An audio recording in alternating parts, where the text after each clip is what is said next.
Welcome to Mr. Nightbleed, a place where true horror lives in every shadow. The stories you're about to hear are real, shared by those who lived through the terror. So turn off the lights, put on your headphones, and prepare yourself. Because once the night begins, there's no escaping the fear. It was a Thursday night in late fall, the kind of cold that just sits in the stairwell of an old apartment building and waits for you to come home. I live on the third floor over a laundromat that closes at 9, but leaves the neon sign buzzing until midnight. The building is a horseshoe wrapped around a parking lot, with mailboxes that stick and a manager who swears the heat is fine because it's fine in his unit. I'm 29, work IT help desk at a small place where the biggest crisis is usually a printer that thinks it's a fax machine, and I've been dating my girlfriend Hannah for almost a year.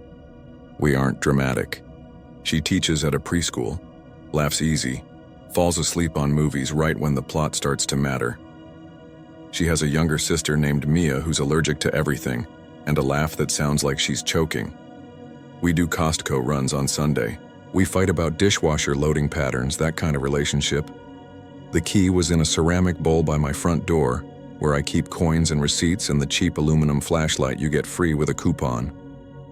I was digging for a quarter because the laundry app crashed again and I needed the actual quarter slot. I felt it before I saw it. Different weight, that perfectly machined smoothness. Brass. Cut with a new blade. When I fished it out, it was a duplicate of my front door key. Not my mailbox. Not the back gate. My deadbolt. I stood in my socks with a plastic laundry basket on my hip and turned it around in my fingers. I only had 2 keys to the deadbolt. One on my ring, one hidden in the freezer behind a bag of peas because that's where my mom kept hers and old habits feel safe. This was a third. Hannah? I called. She was in the kitchen wiping down the counter in tight little circles the way she does when she's thinking hard. Yeah? Where did this come from? She squinted at it, then at me. You gave it to me the night the sink flooded, remember? You said in case it happens again and you're at work. I don't drink, and I don't forget keys. I don't think I did. You did, she said. Not annoyed, not defensive, just sure. You handed it to me and said, "Welcome to the ranks of responsible adults." I teased you about how dramatic you were being. I waited for the memory to come. It didn't. I dropped the key back in the bowl. The flashlight knocked against it with a clink that felt louder than it should. Okay, I said, because arguing over a key on a Thursday wasn't the hill I wanted to die on. Okay, I must have forgotten. That was the first weird thing. It's small when you say it out loud. It didn't feel small. The second weird thing was my coffee tin. I keep a metal tin of grounds on the counter. Every morning I twist it so the label faces out. It's one of those stupid neatness things you do when you live alone because guilty pleasures become rituals and rituals become rules. On Saturday morning, the label was facing the wall. I twisted it back and told myself Hannah probably bumped it. The third thing was a towel. I own 2 bath towels, a blue one with frayed edges and a white one with bleach stains from the time I thought vinegar could fix mold by itself. After I showered Sunday night, there were 3 towels hanging. My blue, my white, and another white. That wasn't mine.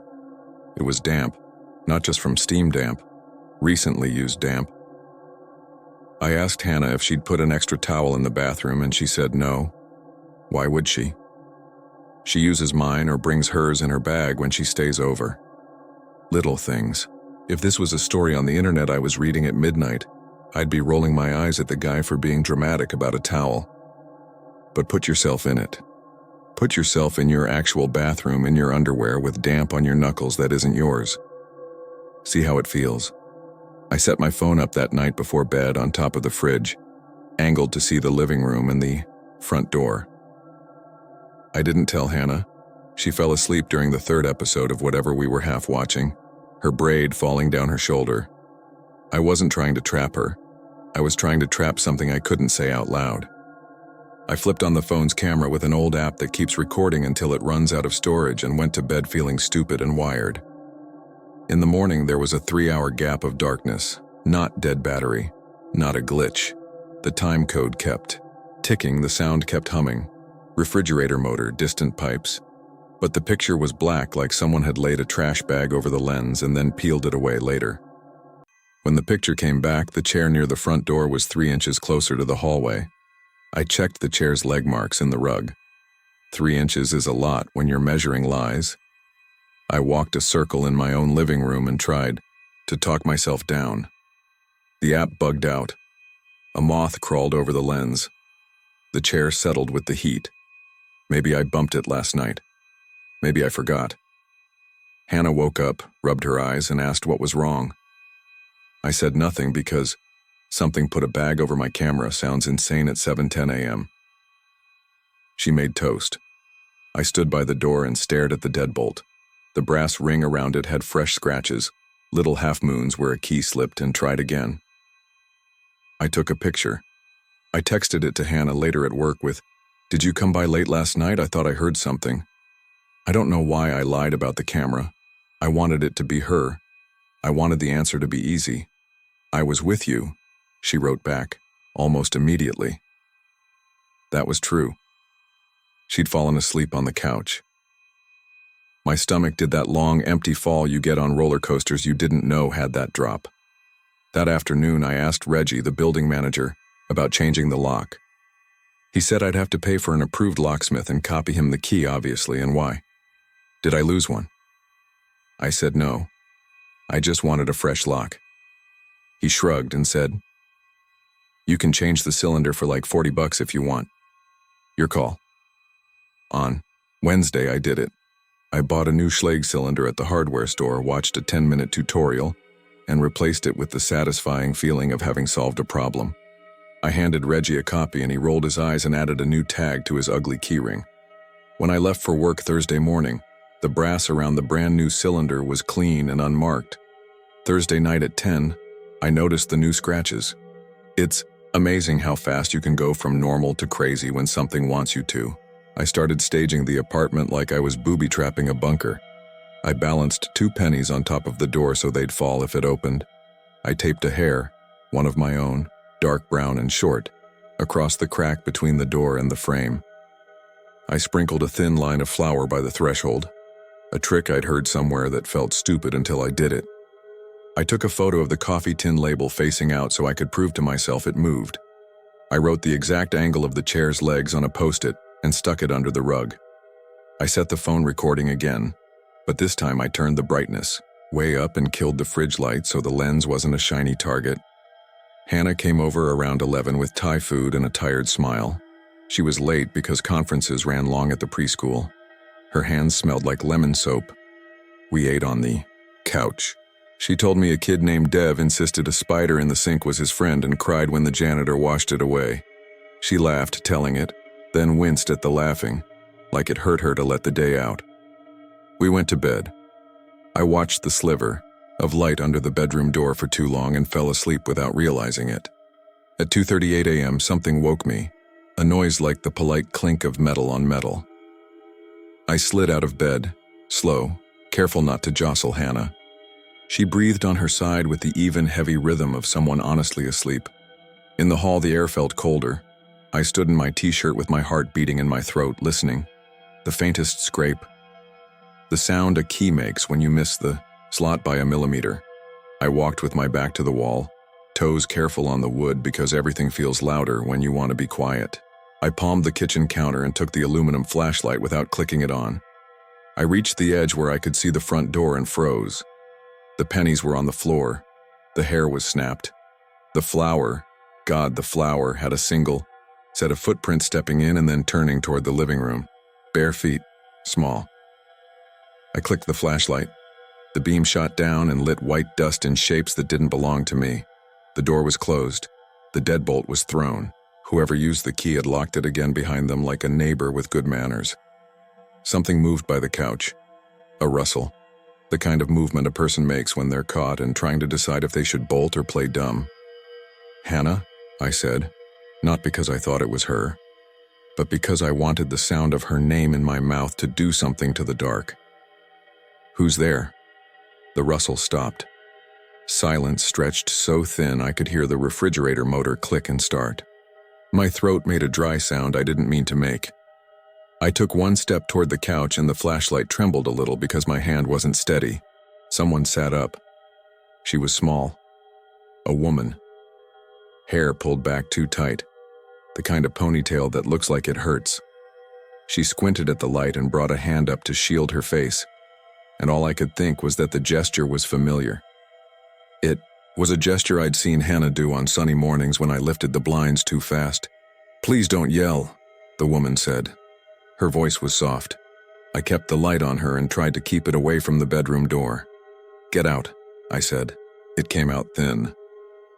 "Get out right now or I'm calling the police." "I shouldn't have sat down," she said, like she was scolding herself. "I just needed—" She glanced at the kitchen. "A glass of water." "No," I said. My legs felt like rubber. "Get out, now." She stood. I took a step back because once your brain knows there is actually a person, all the ghost scripts get replaced by a very old animal script. Her bare feet were dusted white. She was wearing a gray pullover that could have belonged to anyone. There was a tote bag on the floor by her ankles that I knew in the aching, confusing, immediate way. You know a face out of context.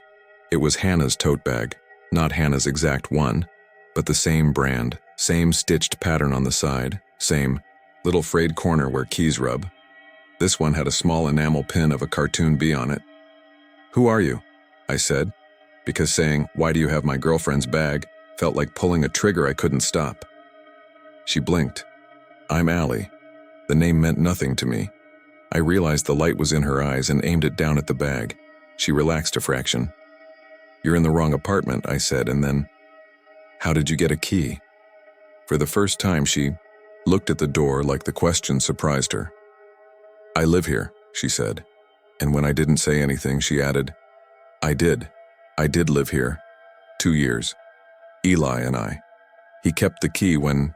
She stopped. "This is still my home in my head. You don't live here." "I know that," she said quickly, like she didn't want to offend me. "I know.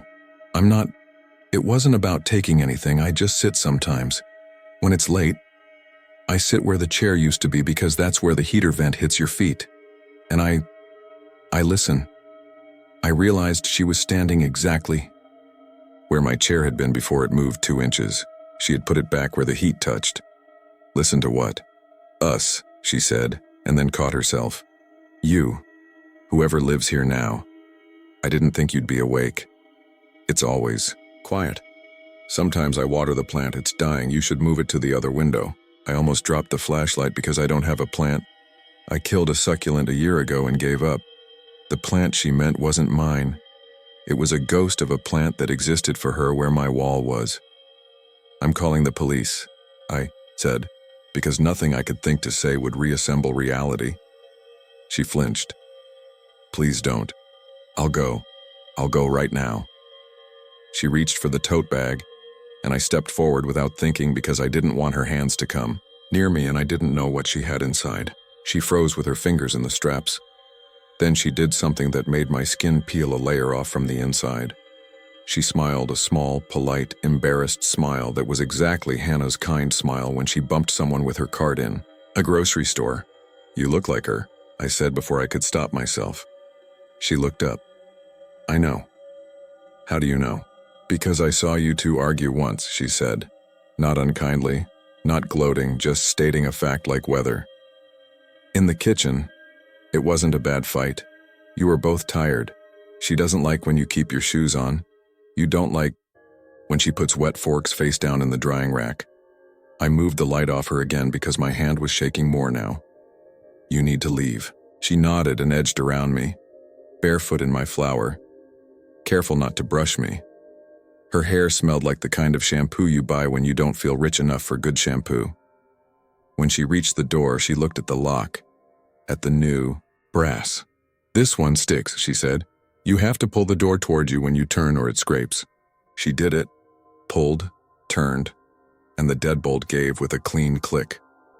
She stepped into the hall and looked back once, and in that look, there was so much.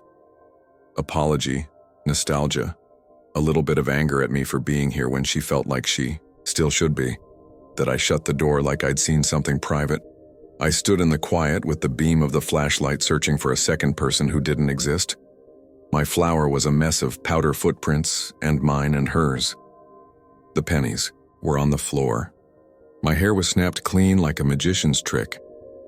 I woke Hannah up then because I wanted a witness to what I was about to do. She came into the hall with sleep smashed into her cheek and listened while I said, "A woman with a key came into the apartment." She didn't say, "You're kidding." She didn't say, "Are you sure?" She went very still in the way I'd only seen once when we drove past an accident and she wasn't sure yet how bad it was. "What did she look like?" she asked. "Like you," I said, and felt pathetic as soon as I said it. Like I was accusing her of something and hiding. Behind a metaphor, Hannah's throat worked. "I need you to tell me exactly what she looked like." So I did. The too tight ponytail, the gray pullover, the tote bag with the B-pin. Hannah closed her eyes like she was trying to see it. When she opened them, she was older by a year. "Know who she is," she said. I waited because if you've ever felt the floor shift under you, you know better than to jump. "She dated Eli," she said. "Eli was my ex. He lived in this building before I met you. Second floor, end of the hall by the stairs. When we broke up, I moved in with a friend for a while and he stayed. He gave me a key when I had to pick up my stuff because he was at work and his new girlfriend didn't like me. Her name was Allie. Everything rearranged itself in my head with a nasty click. "So your ex's girlfriend used to live here?" "Not here," she said quickly. "No, he lived here. She stayed over a lot. Then she moved in officially, I think. I don't know. We didn't talk. I blocked him." She swallowed. "When I started dating you, and I saw this building, I almost told you. I should have told you. It felt I didn't want to make it about him.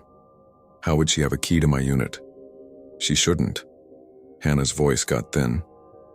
"Unless Eli kept a copy of the building key, or Reggie reused a cylinder, when your lock got replaced, or..." She rubbed her arms. "I don't know. We didn't sleep. At 6 in the morning, I went downstairs and banged on Reggie's door until he answered in a robe and look of pure murder. 'You gave me a used cylinder,' I said. He groaned. 'You're one of those people.' One of which people? The people who think everything is a conspiracy because a key fits. Those cylinders come from the same factory. Keys are like cousins. Sometimes they look alike. A woman unlocked my door with a key," I said. "At 2 in the morning. He stared at me.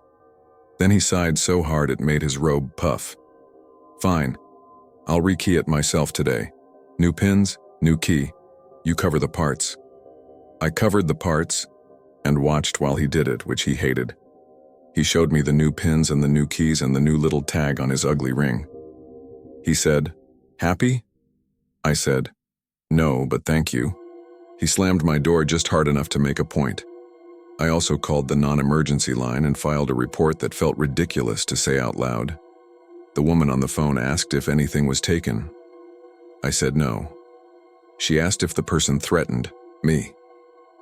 I said no. She asked if I knew the person.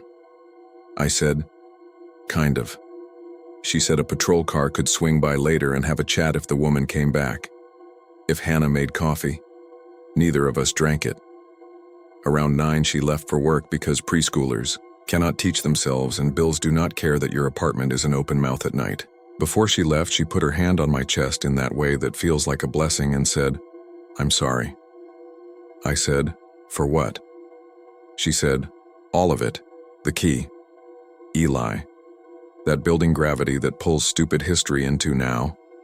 The day was normal in the way a day is normal when someone has walked through your living room with bare feet while you slept. I answered emails about password resets. I ate lunch at my desk because leaving the building felt like abandoning a post. Around 3, Allie texted me. I didn't give her my number. The text was from an unknown local number. "I won't come back, I'm sorry. I left something on the kitchen counter." I stared at it until the words went out of focus. Then I went home. There was a small Ziploc bag on the counter under the coffee tin. Inside were 3 things: a copy of my old brass key, the one I'd replaced the first time, a tiny paper envelope with Schlag 5-pin printed on it, and a Polaroid photo. In the photo, I was sleeping on the couch. The angle was from the hallway by the bathroom. The blanket was twisted around my legs. You could see the TV reflect in the black window. The date scrawled in pen at the bottom was from 2 weeks ago, the night I'd fallen asleep watching a bad action movie and woke up with a sore neck. That night, Hannah had been at her sister's. There was no note. I turned the Polaroid over like there would be an explanation on the back, because turning things over is what you do when you can't leave them alone. The back was blank. I called the number. It rang 4 times and went to a voicemail that wasn't set up. I texted, "Don't come back, ever. I'm serious." A minute later, 3 dots appeared. They disappeared. Then, "I won't. I'm sorry. The key wasn't yours. It was mine." I wrote, "What does that mean?" She didn't answer. That night I slept at Hannah's because I'm not a hero. Her apartment is on the other side of town, a place with better insulation and a landlord who actually sends emails. We ate pasta and watched a show where people fix old houses. She fell asleep 20 minutes in with her braid stuck under her shoulder and her face at peace in a way I felt like I hadn't seen in a while. Around 1 a.m., I woke to her phone buzzing on the nightstand. It was a text from Mia. "Are you okay?" Hannah didn't wake, so I nudged her and said, "Your sister." She blinked and squinted at the screen and then handed it to me without thinking. The way you hand someone a spoon when you're cooking and need a second hand. On the screen was a photo from Mia's window of a parking lot. My parking lot. The horseshoe. The laundromat neon was on. The caption said, "There's a woman sitting on the curb waiting for nothing." I called Mia and she picked up on the first ring, whispering, "I'm sorry, I shouldn't have sent the photo. She's been here for 20 minutes in a gray pullover, no shoes. Is that your building?" I thought, "It is," I said. My mouth tasted like metal. "Don't go outside, don't talk to her. If she tries your door, call 911. "She's not moving," Mia whispered. "She's just listening." I didn't sleep. At 6, I drove back to my place with Hannah beside me, gripping the strap on the door with both hands like we were on a roller coaster. The curb was empty. The neon was off. My door was locked. The flour was gone because I'd swept it. The pennies were on the table where I'd put them. The hair was new, taped tight. The apartment smelled like nothing. We didn't see Allie again. I wish the story ended with a police arrest or a confession or a lesson. What happened instead is we did what people do. We told ourselves the big thing was actually a little thing because we needed to be able to sleep. I bought a security camera that texts my phone if a pixel changes. I set it up with 2-factor authentication and pointed it at the front door and felt like I'd upgraded my life when really I had bought a slightly smarter eye. Reggie changed the locks a 3rd time when I insisted the 2nd set felt off. He said I was burning through his goodwill, and I said I'd bring him a 6-pack and did, and we were okay again. Hannah and I talked about moving in together and then didn't because it felt like making a promise on ground that still might shift. We made smaller promises: Thursday dinners, Sunday Costco, no more keys and bowls.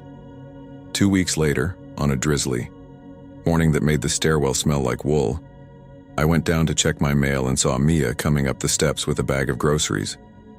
I didn't know she was visiting. She said she was dropping something off for Hannah. She hugged me and said, "You look tired." And I said, "I am." And we both laughed in that way where you mean it but don't want to make it a thing. In the hallway outside my door there was a wet footprint. Just one.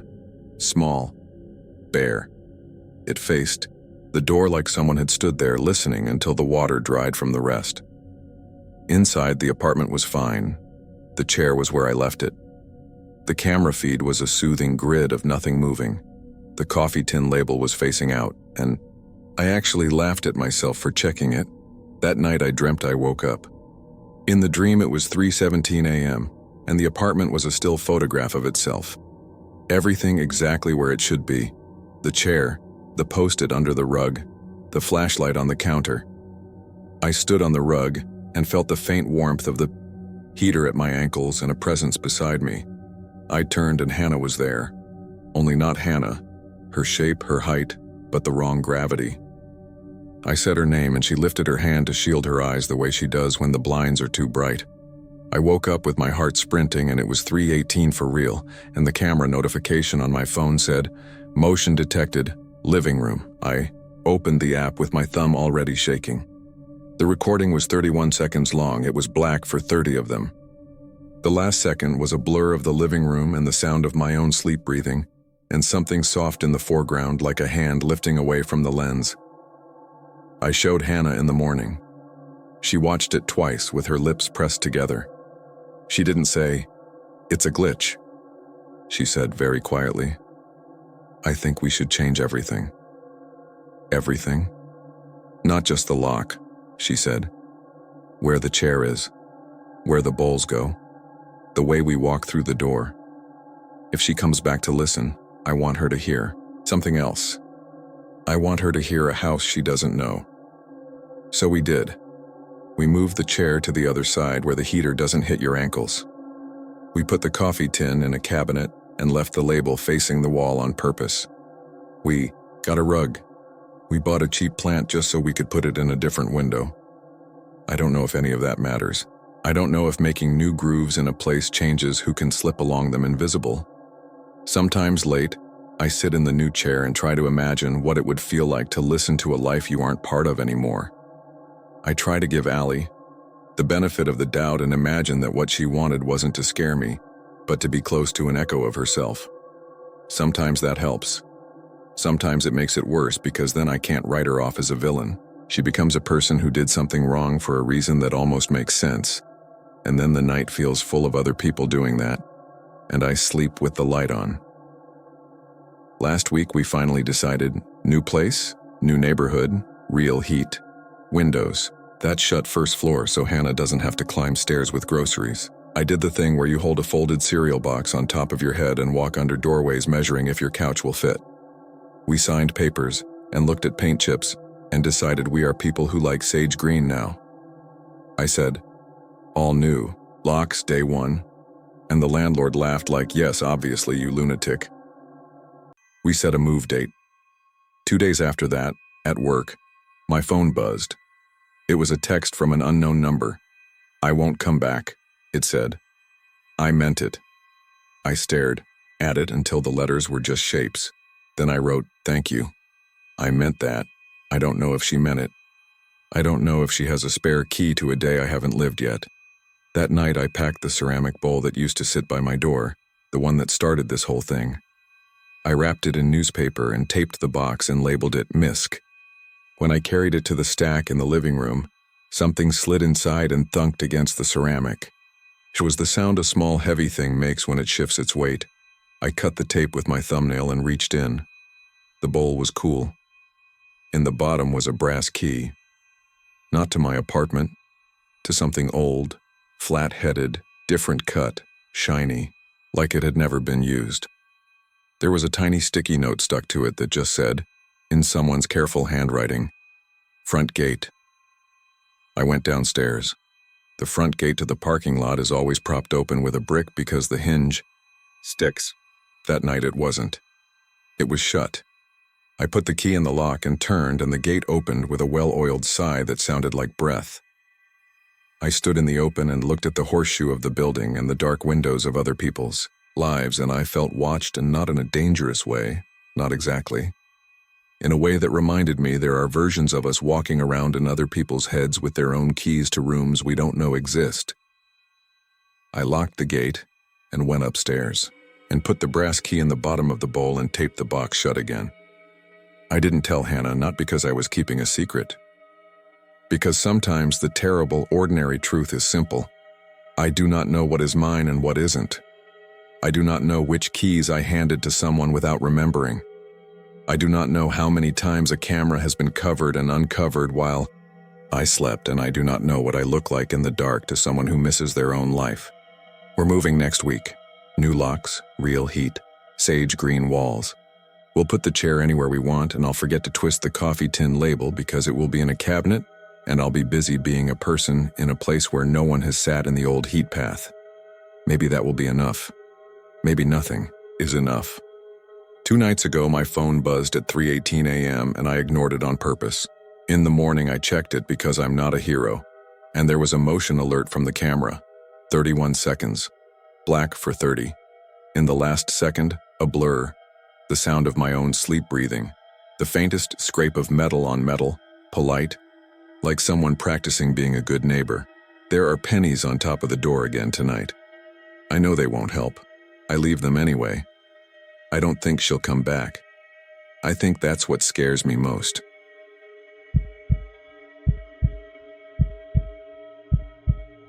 I want to say it started because I was tired and not paying attention, because that would make me feel less crazy.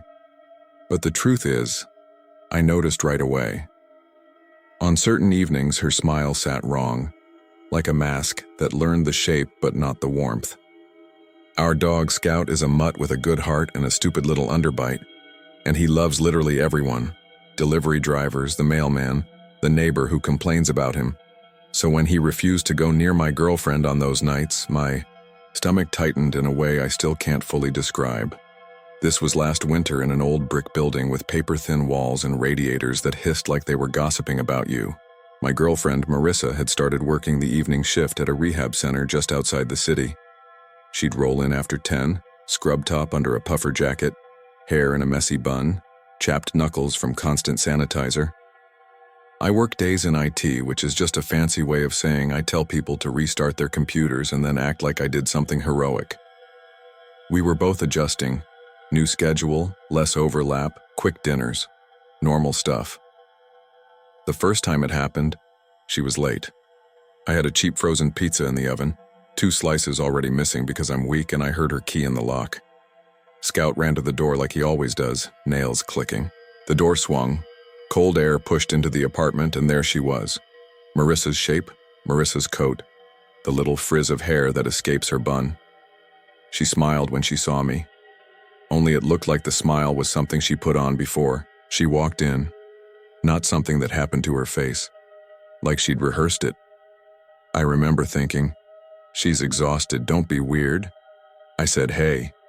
She said, hey. Scout froze. Glanced up at me like he expected me to say something, then tucked his tail and backed away. He wouldn't go near her. When she tried to scratch under his collar, he flinched and crawled under the table. She frowned and said, geez, what's his deal? Then she laughed, and it sounded clipped, like she knew the beats of her own laugh but missed the rhythm. You okay? I asked. She said. Just cold.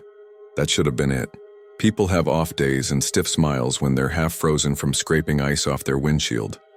I told myself she was worn out. We ate. She told me a story about a client who tried to sell her an antique lamp he found in a dumpster, punching the word antique just like she always does. I watched her face while she talked.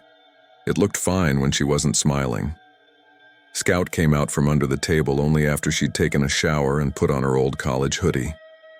He approached her from behind while she was on the couch, sniffed, and then laid down 3 feet away with a long, worried sigh, like he'd decided it was the best he could do.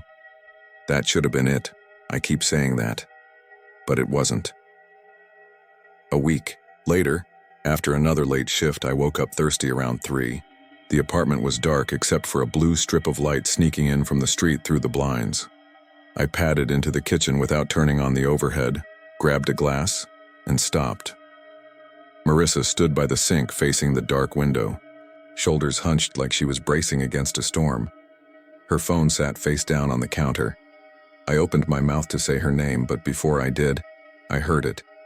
She was practicing her laugh. It sounds funny writing it out. She was trying on her laugh the way you might try on a voice for a presentation. Short versions, longer ones, the little choke she does when she's really belly laughing at something dumb. But it wasn't right. Every version stopped too cleanly, like someone letting go of a button. I stood there for several seconds and tried to make sense of it. Maybe she'd watched a video of herself and got self-conscious. Maybe she was trying to shake off something heavy. I finally said, "Babe?" And she jumped so hard the glass tapping the sink clinked like a bell. "Oh my God," she said, a whisper laugh, perfectly normal. You scared me. I don't know. The word she didn't say was practicing. I pretended I hadn't seen anything. I turned on the faucet, drank, went back to bed. When she slid in 15 minutes later, she was warm, and she fit against me just right, and I decided I'd imagined the whole thing. After that, I started noticing all the wrong little things. Her texts had slight differences on those nights. No lol, periods where she usually wouldn't bother with punctuation, using the word anyway instead of anyways. She reached for the salt with her left hand even though she's a righty. She didn't hum while brushing her teeth. She forgot the name of my nephew's teacher, which sounds petty, but we'd made fun of his teacher's name, Mr. Bird, so often that it had become a bit. She called him Mr. Bird with a Y, then insisted she'd always said it that way, which is how arguments over dumb things begin. On the nights her smile sat wrong, Scout would park himself by the bedroom door and stare at her as if she were a person-shaped problem he couldn't solve. He'd let out a single quiet huff every few minutes like an alarm that only he heard. "It's creepy when he does that," she said once. I almost said, "You're being creepy too." I didn't. I tried to talk to my friend Drew at work without sounding insane. I framed it like I was writing a Reddit post. "Have you ever had your partner come home and seem slightly off?" "Like off as in mad at you," he said. "Like off as in like they're wearing themselves," I said. "Badly." Drew looked at me over the edge of his mug. "You sleeping okay?" "Not really." He shrugged. "Winter drags, your brain's gray. Her brain's gray. Dogs pick up on stuff, it'll pass." I wanted it to be that simple. I started paying attention to the building instead. The hallway lights took a second to flare when you walked by, giving you a short preview of yourself in the reflection of the front glass door. Our neighbor across the hall, Mrs. Alvarez, jammed her door with a wedge because her latch stuck, and she'd mutter to herself in Spanish while hauling groceries. The Super Ken wore fingerless gloves, even inside because the boiler never quite kept up. The elevator shifted and moaned like it regretted every floor. This was my world. Familiar and squeaky, and it helped me ignore the things sitting wrong in my own apartment. Then I checked our door cam footage. We put a dumb little camera over the door last year after someone rummaged through the mail. Most nights it captured nothing useful. Me leaving in the morning, Marissa coming home later, the neighbor's teenage daughter taking selfies in the hallway with the good lighting. One morning while she slept, I scrolled through the previous night because they'd had a blizzard warning and I wanted to see if the plows came through. At 10:16 p.m., the camera showed Marissa in her puffer jacket, cheeks pink, hair escaping the bun, digging for her keys. She smiled at the camera like she always did. She started doing it as a joke, giving the camera a cheesy grin and a sweep of her hand like she'd arrived at a premiere. And then she went inside. The timestamp jumped to 11:03 p.m., and the view was still. At 11:41 p.m., the motion detector clicked and the video started again. The frame showed the empty hallway. Then a few seconds later, someone stepped into view. It was Marissa. Same jacket, same bun, same shape in the coat. Only she didn't look at the camera. She stood with her back to our door like she'd already gone inside and changed her mind. Then she turned slowly, and where the cheesy grin normally came, the face stayed serious, almost studying the lens. She raised her hand like she was about to knock. Then she put her knuckles down without touching the wood and walked out of frame. 30 seconds later, you could hear a sound we never heard from the other side of the door, like someone whispering against it. The audio isn't great. It could have been the radiator. But when I replay it, I hear breathing. I woke Marissa up and showed her. She blinked at the screen, frowning. "That's me coming home at 10, she said, pointing. I remember fumbling with my keys. "And this?" I said, scrubbing to 11:41. She stared longer. "I have no memory of that," she said, which would be a normal thing to say if she followed it with a laugh. She didn't laugh. Her face looked closed like a hand over water. "Do you think someone's messing with us?" I said. "Like copying your look? The neighbor? The teenage girl across the hall?" Mrs. Alvarez is 65. Her daughter is 13. The idea felt embarrassing as soon as I said it. Marissa chewed her lip, and I wished she'd stop because suddenly even that looked like something that could be performed. Maybe your camera glitched, she said. Like it re-recorded me. Cameras don't re-record people doing different actions at different times, but I shut up. When you live with someone, the choice not to fight is as real as anything else. You do together. The next time she came home with her smile wrong, Scout refused to enter the kitchen. He stood in the doorway trembling, fur puffed along his spine, a small sound rasping out of him. He's being dramatic, she said. She went to the fridge and opened it like she was trying to remember what the props were for. Do we have lemons? Since when do you use lemons? I said. She looked at me blankly, then laughed, too precise, and said, I'm kidding. Later that night, I woke again around 3. If I had to identify the first real moment I felt afraid in my own home, it wasn't the door footage or the dog. It was this. The apartment felt too still, like we'd been paused.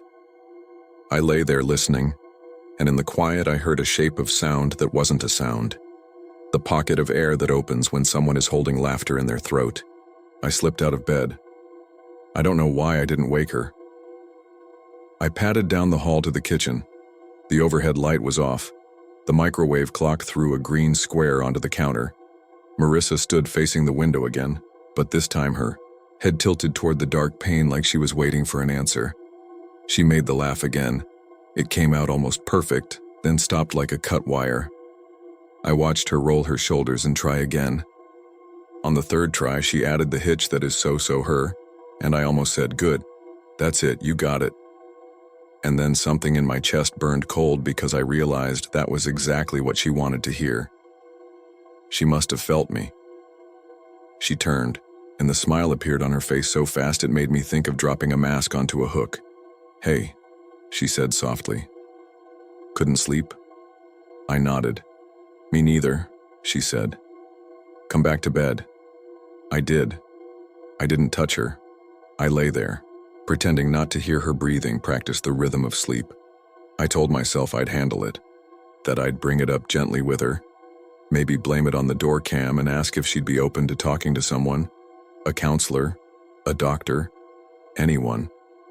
I couldn't find a version of that conversation that didn't sound like I was accusing her of being an alien, so I waited for the version of her that felt fully like her.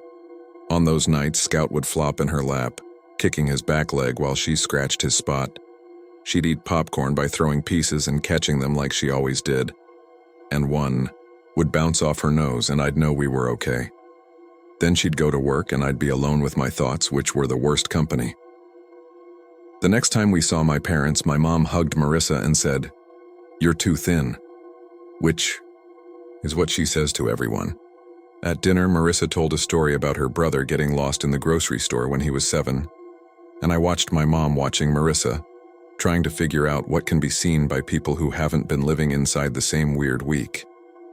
Apparently nothing. Later, my dad asked about my car battery and if I'd gotten the oil changed, the most normal conversation in the world. Sunday night, I took Scout out for a last walk. The air had that metallic feel right before a snow. When we came back in, the elevator was out again, so we climbed the 4 flights, Scout's breath puffing, like he'd become a steam engine. On the 3rd floor landing, Mrs. Alvarez cracked open her door. "Your girlfriend was standing outside your place for a while earlier," she said. I almost asked her if she needed something, but then she went in. "What time?" I asked. She shrugged. "Late. I was packing lunches." She nodded at Scout. "He's a good boy. He cries sometimes, but it's a good cry." "What's a good cry?" I said, but she shut the door. I stood there listening to the building settle, and all I could hear was the faint thrum of our radiator and a whistle of winter air under the stairwell door. Scout leaned against my leg like he wanted to push me toward home or away from it. I couldn't tell which. Inside, Marissa had texted me a video of an empty break room and said, "Bored." I watched the video twice. In the background, off camera, I could hear a laugh. I told myself it was a coworker. The laugh was not hers. It wasn't anyone's I recognized. It was the version she almost had down. I didn't sleep. I sat in the living room with the lights low and the door cam app open on my phone like it could do anything other than make me miserable. I told myself, if she came home and Scout didn't approach her, I would say something. I practiced lines in my head, tried to find a way to broach the absurd. On some nights, you feel like a rental copy of yourself. On some nights, you practice your laugh. On some nights, our camera sees another you waiting to knock. At 10:20, her key turned. Scout ran, then skidded and stopped short, nails scratching like a match striking. The door opened. She stood, there with the exact amount of snow in her hair you'd expect for that night. She smiled without teeth because she hates showing them, and I felt my shoulders drop. Relief is like warmth from a space heater that you know will cut out the moment. You stop standing directly in front of it. We watched a dumb show about people buying tiny houses. She threw popcorn and missed half the time on purpose to make me laugh. We took Scout out one last time because he does this thing where he pretends he didn't go. We came back in, brushed our teeth, lay down, and then, right when my brain loosened, enough for sleep, she said, "Did you hear someone at the door earlier?" "What?" I said, half under. "I thought I heard someone standing there," she said. Like breathing. Her voice was small. The scared version of her is raw in a way I don't handle well. I'm the one who kills the bugs. "You didn't hear it?" "I didn't," I lied. She rolled toward me until our knees touched. "Can you check the camera?" I did. Nothing between 8 and 10. I held the phone so the screen's glow wouldn't hit her face and watched the empty hallway. I didn't tell her that the motion sensor sometimes failed at the exact wrong times. The day after, she texted, "Running late, double charting." Then, "Phone might die." Then nothing. At 10:45, my phone buzzed with her name and I answered immediately. The line connected, stayed silent. "Marissa?" I said. The silence changed shape, and I realized I was hearing a room, that hollow break room sound, a vending machine far away, a TV murmuring. Then a soft laugh made, of perfect beats and no warmth at all. "Who is this?" I asked, sudden heat in my face. "Babe," she said, and it was her, the real file, the person I knew down to her stupid socks.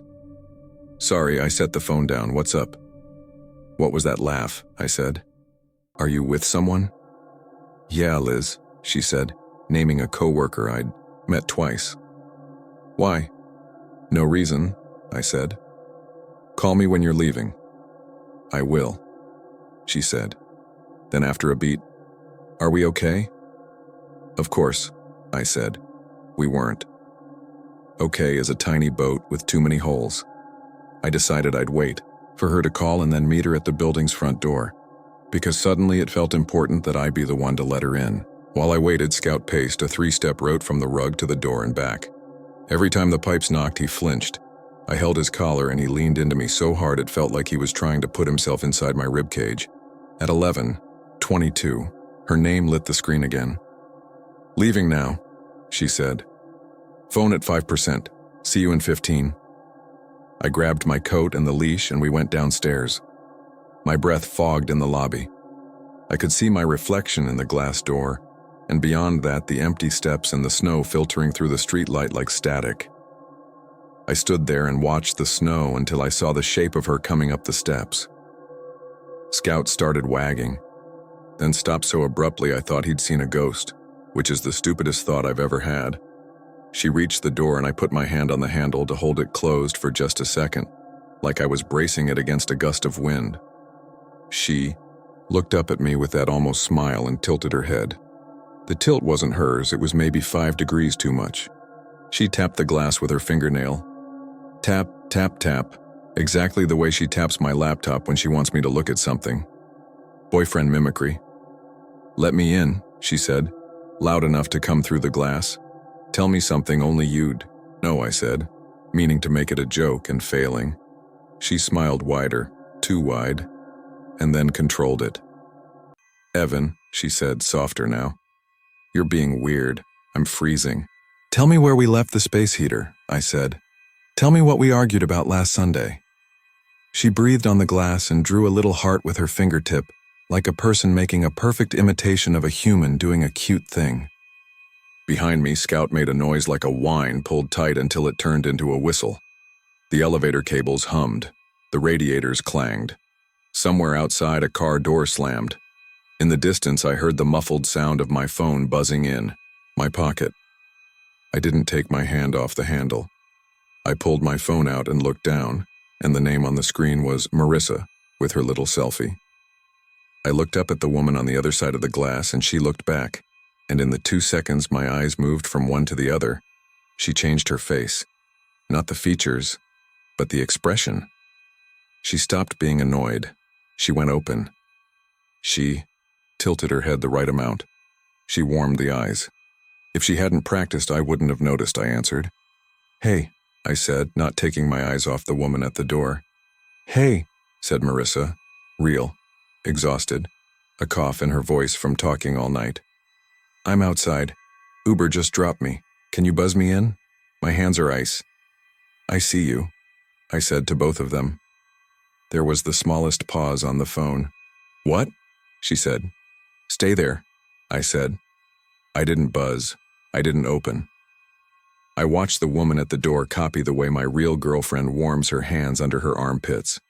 She pressed her palm flat to the glass and spread her fingers, like she wanted to feel my warmth through it, and the thought came, uninvited and perfect.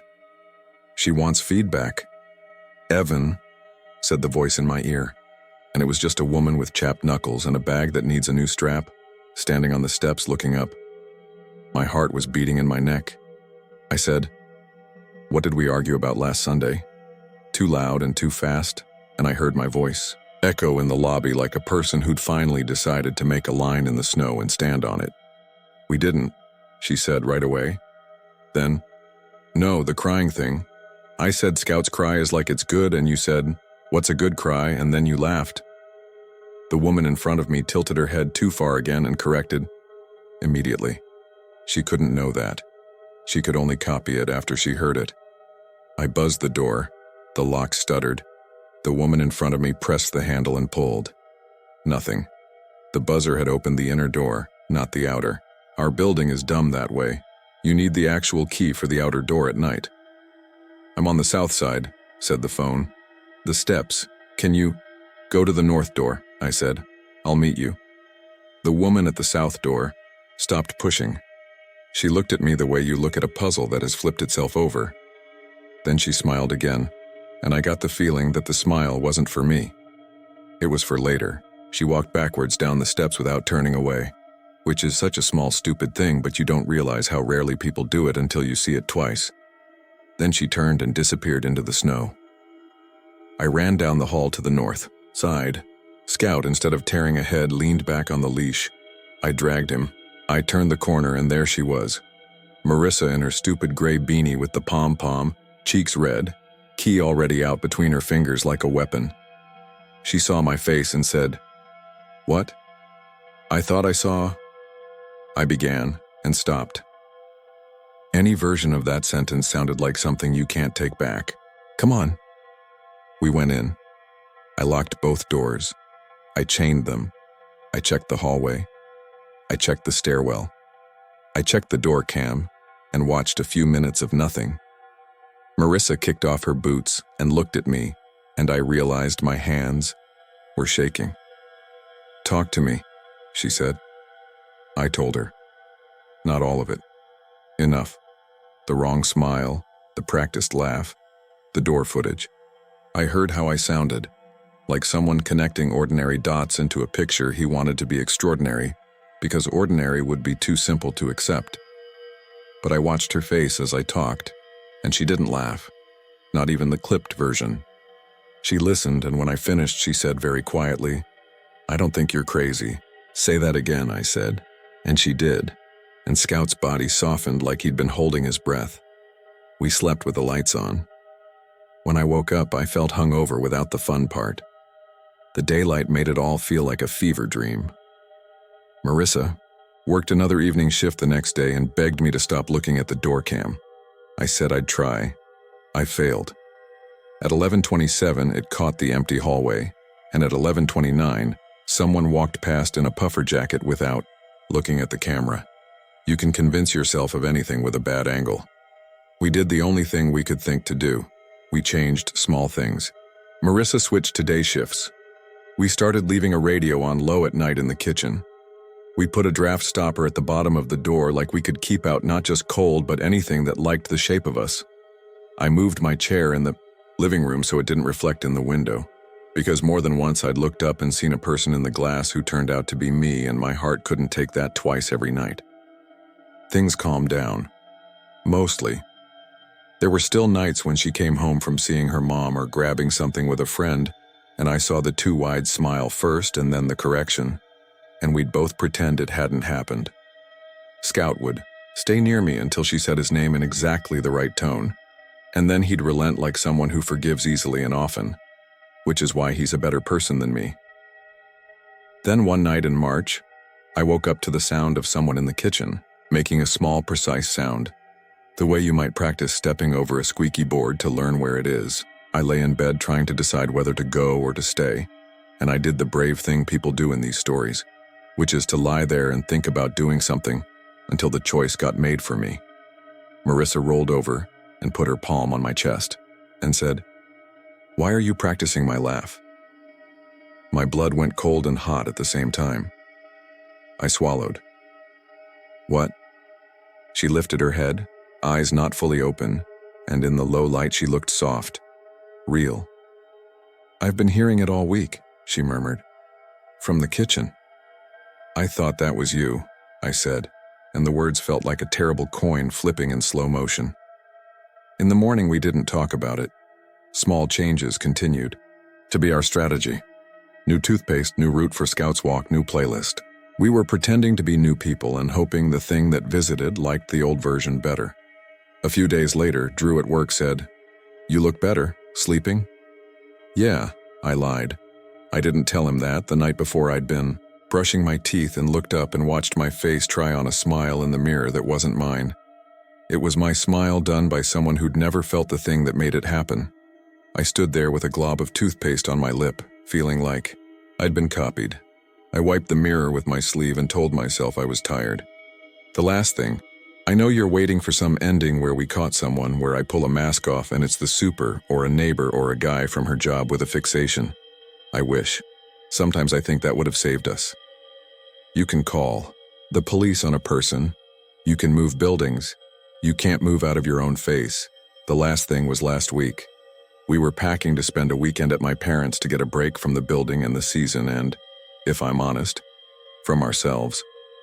Marissa was putting Scout's food in a plastic container, and I was in the bedroom folding socks. I heard a laugh from the kitchen. Not the wrong one. Hers. Bright, easy, perfect. It made me smile before my brain caught up. I said, "What?" "Nothing," she called, but her voice came from the hallway, not the kitchen. She was standing in the doorway watching me.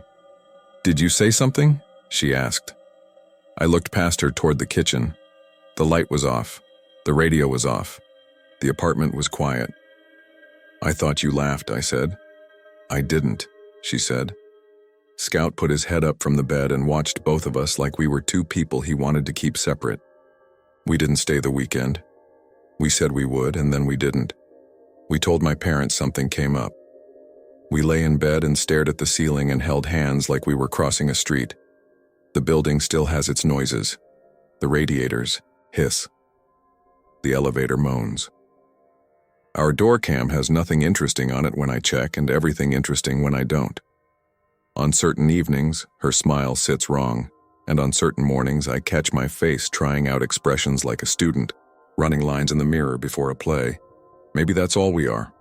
A set of lines and a way of saying them that convinces the right dog and the right person that we're the real thing. Sometimes, late, I walk to the kitchen for water. I keep the lights off because I'm tired of seeing. The street throws its blue on the counter. I stand by the window and rehearse breathing like I'm asleep, because I don't want the thing that might be listening to practice the wrong part. I hear a laugh, low and tidy, like someone practicing, a laugh in the other room. I tell myself it's a neighbor or a TV show through a wall or the building making a weird sound on a cold night.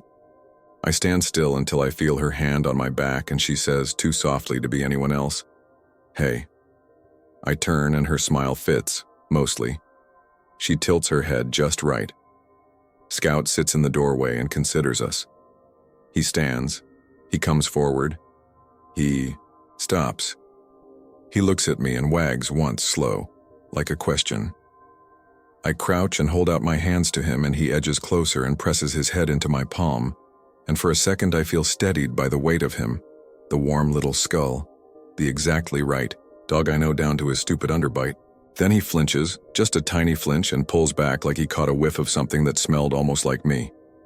We keep moving. We go to work. We eat. We sleep with the lights low sometimes, just in case. We keep Scout between us on the couch. We don't practice our laughs where the other can hear. When the intercom buzzes and no one answers and the hallway shows us nothing, we pretend not to notice.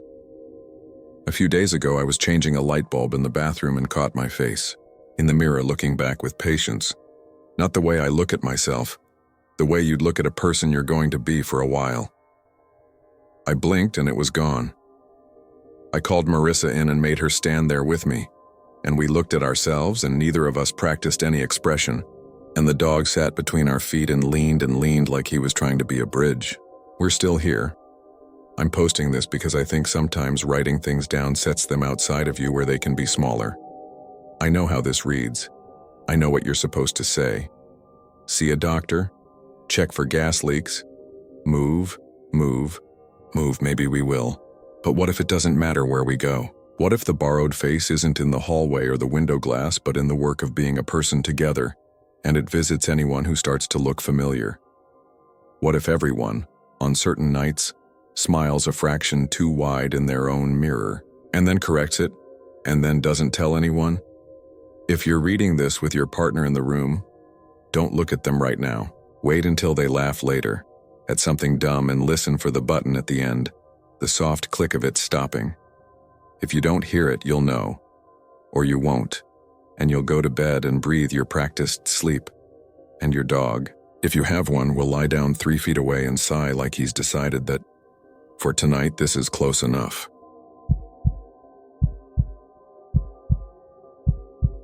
I used to think a high water bill was one of those boring adult problems like loose cabinet hinges or a squeaky fan belt.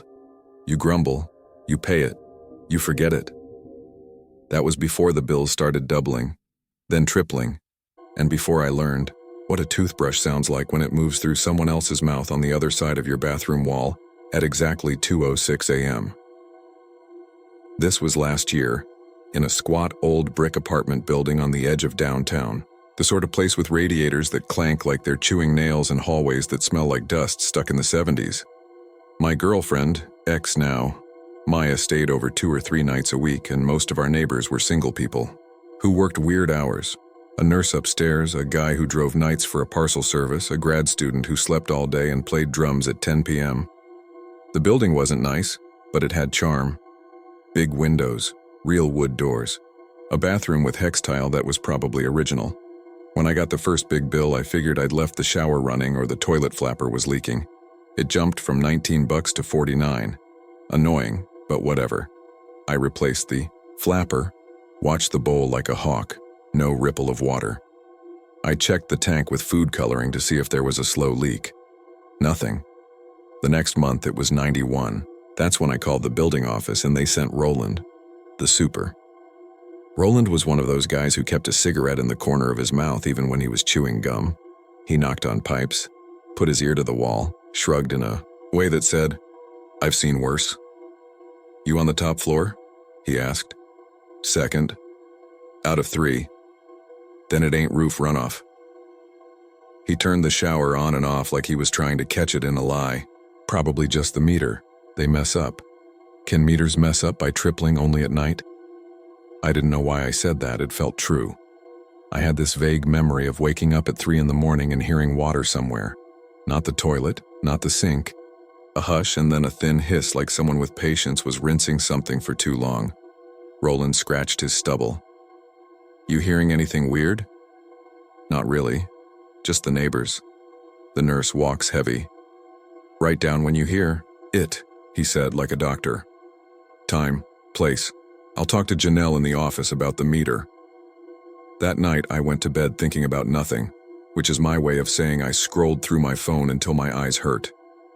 Maya was out of town visiting her sister, so it was just me.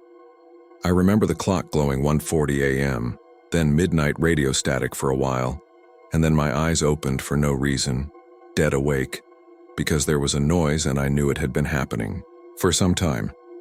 If you've ever stood outside a bathroom door while someone brushes their teeth, you know the sound. Soft, repetitive, back and forth scrubbing with a tiny squeak to it, like bristles catching on enamel. Then the tinny clap of a plastic toothbrush against porcelain. Then water, not full blast, but steady, and the hollow glass sound of it running, in a sink, a swish, a spit. A low string of throat noise that isn't a word but could be if you were close enough. It was like that, except my bathroom was dark, and the noise wasn't inside the room. It was behind the wall, behind the medicine cabinet. I lay there listening like I'd never used my ears before. Brush, rinse, spit. And a faint scent rolled under the door. Mint. Not just toothpaste mint, but that sharper mouthwash mint that stings your nose. I looked at the time. 2:06 a.m. It was so precise it felt like a mistake. The brushing went on for maybe a minute. Then nothing. Absolute silence, like someone holding their breath and smiling. I got up, turned on the light, and walked to the bathroom. The tile was cold. The mirror was a dark rectangle. My toothbrush was dry. The sink was dry. I put my ear to the wall. Nothing. I felt stupid. I wrote it down anyway. 2:06, brushing sound behind cabinet, mint smell. The next night it happened again. 2:06, same routine, same exact sequence. On the third night I was ready. I had my phone's voice recorder going at 2 gao. I even turned off the fridge to cut ambient noise like some amateur ghost hunter. At 2:06, brush, rinse, spit, soft as a whisper. And this time it was followed by the click of something plastic snapping shut. I listened to the recording in the morning on headphones. You could barely hear it, but it was there. Back and forth bristles, the hollow in the wall echo, the click. I called Roland again. He brought a plumber named Nate who had tattoos of cartoon fish up his forearm. Nate took a moisture meter to the drywall and frowned. "There's damp in the cavity," he said. "Not soaked, but damp." "How is there water in there?" I asked. Nate shined a flashlight under the sink and showed me the pipes going into the wall. "Supply lines run through a chase. There's room in there. If there's a pinhole leak, you'd see crust on the copper. You don't have that. It's not a leak. Could it be coming from the unit next door?" Nate shook his head. "If they're brushing their teeth, you'd hear it through the tile more than the stud bay. Plus your lines are on the opposite wall." Roland lit a fresh cigarette just to hold it and said, "Write down when you hear it. If it keeps up, we cut a hole." I told Maya about it that night. She laughed, not because she thought I was lying, but because she knew how spun up I can get over patterns. "Set an alarm for 2:05, she said. "Catch it in the act." "I already did," I said. "I have audio." She stopped laughing. "Play it." We both leaned over my phone. When the brushing came through, slow and steady and weirdly intimate, in the way something is when you're eavesdropping on it. She put her hand on my arm and squeezed. "That is creepy," she said quietly. "Like they're right there." "It smells like mint," I said, not sure why that mattered so much. "Of course it does," she said and tried to make a joke. "Imagine if it smelled like cinnamon. That would be the real crime." We slept with the bathroom light on like children. I woke at 2:06 and the sound was there again. Maya didn't wake up for the brushing, but she jolted awake at the little plastic click, like when you snap a travel case shut. She grabbed my wrist and whispered, "That." We both crept into the bathroom. The smell was stronger. Spearmint. The medicine cabinet's mirror reflected our faces like we lived in a cheap horror movie poster. I tapped the glass, then tapped the drywall beside it, and I swear the wall felt cooler in a rectangular patch, like there was open space directly behind it. In the morning, we checked the water meter in the basement. This was Maya's idea. She worked admin at a physical therapy office and had a gift for practical details that made me feel like a child. She found our unit's meter in a dusty row of them, and we watched the little red triangle spin when I opened my kitchen tap. That night, we came back at 2 a.m. and stood in the damp concrete room with our phones, shivering from the cold and adrenaline. At 2:06, the triangle started turning. No one in the building was awake. Nothing in my unit was on. The triangle spun smoothly for about a minute and then stopped dead. Maya mouthed the words, "What the hell?" We went upstairs. The apartment smelled like mouthwash.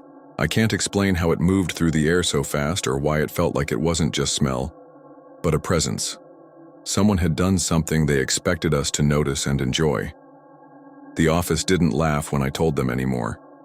Janelle promised to send Roland back with permission to open the wall.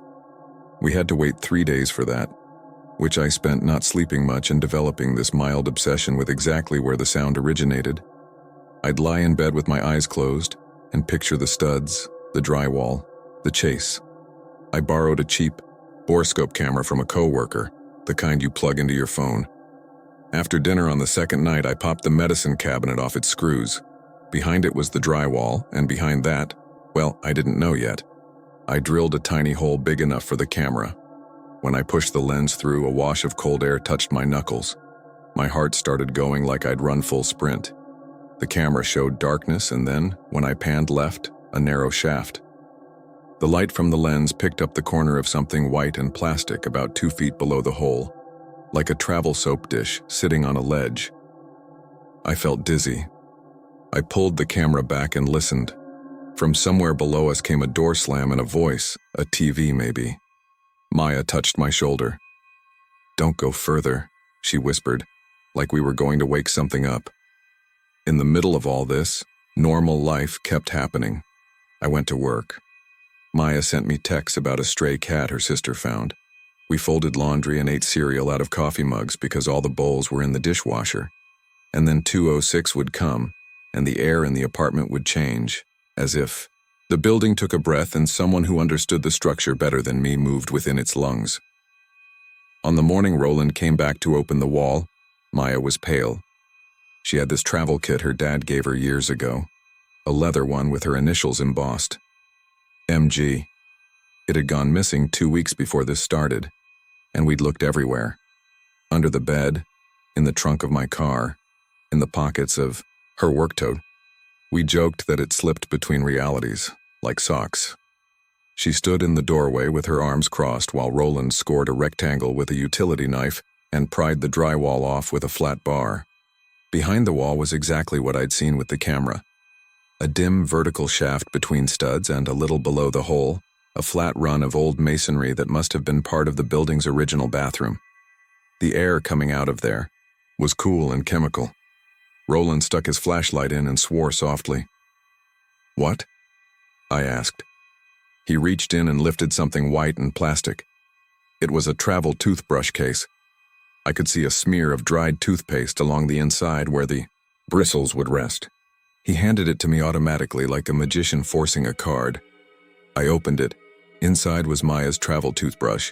Not the cheap throwaway from the pharmacy, but the exact one she'd lost. The one with the tiny scratch near the rubber thumb, grip where she'd dropped it in a hotel once. I felt it before my brain allowed it, like déjà vu. The bristles were bent in a curve, like they'd been used by someone who pressed too hard. Under the toothbrush was a crumpled, travel-sized tube of toothpaste, the brand Maya liked, squeezed from the wrong end. I looked up at Maya. She had her hand over her mouth. "That's mine," she said. How? Roland, to his credit, didn't make a face like we were making a big deal out of nothing. He shined his light deeper into the cavity. "There's stuff down there," he said, like a little shelf. He pulled out a small bottle of mouthwash, one of those mini ones they give you in a hotel bathroom. It was half empty. Next came a folded square of cloth, one of our dish towels from the kitchen. Then a flat object wrapped in a Ziploc. He handed it to me because I was closest. I peeled the bag back.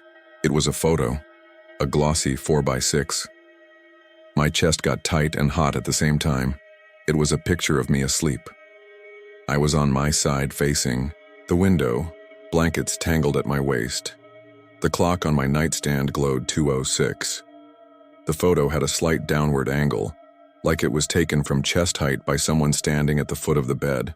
I looked immediately at my bedroom door and then at the vent above it, and then back to the photo because it felt like if I looked away too long, something in it would move. "Where did you get that?" Roland asked, the cigarette in his mouth, finally forgotten enough to fall to the floor. "It was in the wall," I said. My voice sounded calm and wrong. Maya backed into the hall. "No, no, no," she said, like a metronome. How long has this been happening?" Roland pulled his flashlight up and pointed it into the shaft again. "There's an access panel down farther," he said. "Maybe in the unit below or the maintenance closet. Someone could have been using this chase to move between floors." He looked at me. "You keep your door locked?" "Yes." "You got any vents? Returns big enough to stick a phone through?" I thought about it while my brain tried other jobs like controlling my breathing and not throwing up. The bathroom had a high return with a grilled cover you could unscrew with a coin. The bedroom had one too. The idea of anyone's fingers touching those screws was suddenly unbearable. Roland nodded like he decided something. "I'm calling management," he said, "and the police." We waited in the hall for an hour. Mrs. Dwyer from 2B peeked her head out in a pink robe and whispered to Maya about Jesus protecting good tenants. 2 cops came, looked at the wall, looked at us, and then at the photo like it was a prop. One of them, a younger guy who wore cologne that smelled like peppermints, shined his flashlight down the shaft and said, "You can fit a person down there if they're thin, or a person can fit a camera," the older cop added, "on a selfie stick or whatever." "Why?" Maya asked. She wasn't crying exactly. Her face had this flatness to it like a power outage. The older cop shrugged. "Why do skunks do what skunks do? People get into walls and crawl spaces all the time, frogging they call it. Live there for a while, take stuff. Freaky, but it happens." That night, after we gave statements and the maintenance guy screwed a metal plate over the hole, I slept with my shoes next to the bed and a chair under the door handle. Like both of those gestures could stop a person who already knew how to be closer to us than the room itself. The brushing didn't happen that night. Or if it did, I slept through it out of sheer exhaustion. It would be neat to end it there. People in uniforms come in, they do whatever people in uniforms do, and the scary thing is replaced by a different scary thing called the system. And in that sleight of hand, normal life returns. That's not what happened. Management offered to move us to a different unit while they investigated building integrity. We said yes without even looking at the new place. It was on the 3rd floor, facing the street. Maya stopped staying over, then stopped calling as much, then said she needed space. It wasn't the wall, not just that. It was how fast the wall made me into a person she didn't know. I get it now. When someone sees how you look at the dark, you can't pretend you're cool about it. I kept a routine. Work, home, microwave, dinner. I started reading about old buildings, how they route plumbing, how many voids exist in a structure that most people never think about. The numbers made me feel smaller. I taped over my vents like a paranoid. I set a motion-activated camera on a tripod facing the bathroom door at night. It never caught anything but me walking past to pee. And then, 3 weeks in, at 2:06 a.m., I woke to the smell of spearmint. There wasn't any sound at first, just the smell. I lay there with my eyes open, and my heart doing this trip hammer thing. The vents were taped, the window was shut and latched, the bathroom door was closed, but a faint light bled out around the jamb, even though I hadn't left the light on. I got up. My knees felt rubbery. I opened the door. The bathroom light was off. The glow came from the hallway through the cracked bedroom door behind me. The smell was stronger than it had ever been. It found the back of my throat like smoke. My toothbrush was wet, not damp, wet as if it had just been rinsed and shaken. Fat drops clung to the bristles and caught the light. The sink had a single bead of water caught on the porcelain curve near the drain. I touched it with my finger and it broke like a tiny world. I should have left the apartment right then, gone straight to a hotel, a friend's couch, anywhere. Instead, I spun like a dog chasing its tail, opening the cabinet, looking under the sink, checking the tape on the vent with my fingertips like a lockpicker. I turned toward the door because I heard something from the hall. A soft plastic click like a little case snapped shut. I walked slowly into the living room. Quiet everywhere. I turned on a lamp. The far corner near the radiator had a scuff on, the wall that wasn't there before. A faint gray mark in a straight line about 4 feet up, as if someone had dragged plastic along the paint. I pressed my ear to the drywall like a supplicant. The wall was cold. I didn't sleep the rest of the night. The next day, I brought the camera footage into work on a thumb drive and watched it in an empty conference room. At 2:05, I was dead asleep, face mashed into the pillow. At 2:06, something changed with the lighting, like a low-grade exposure shift, and then the bathroom door, closed in the previous frame, was open an inch.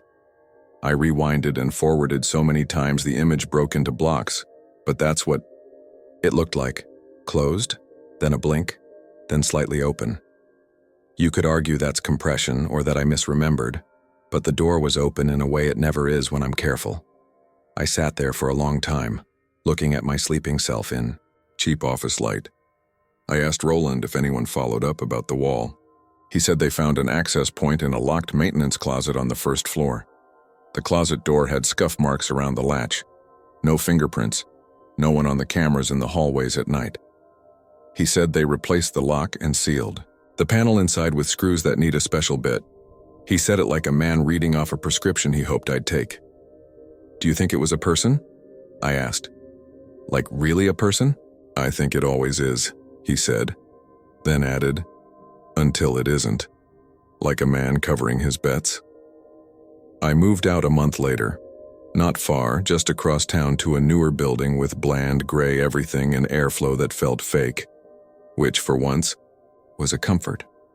Maya came by to grab the last of her stuff, a sweater she'd forgotten, some photos. She held the picture from the wall for a second and then slid it back into the box without looking at me. You should throw that away, she said. I told her I would. I didn't.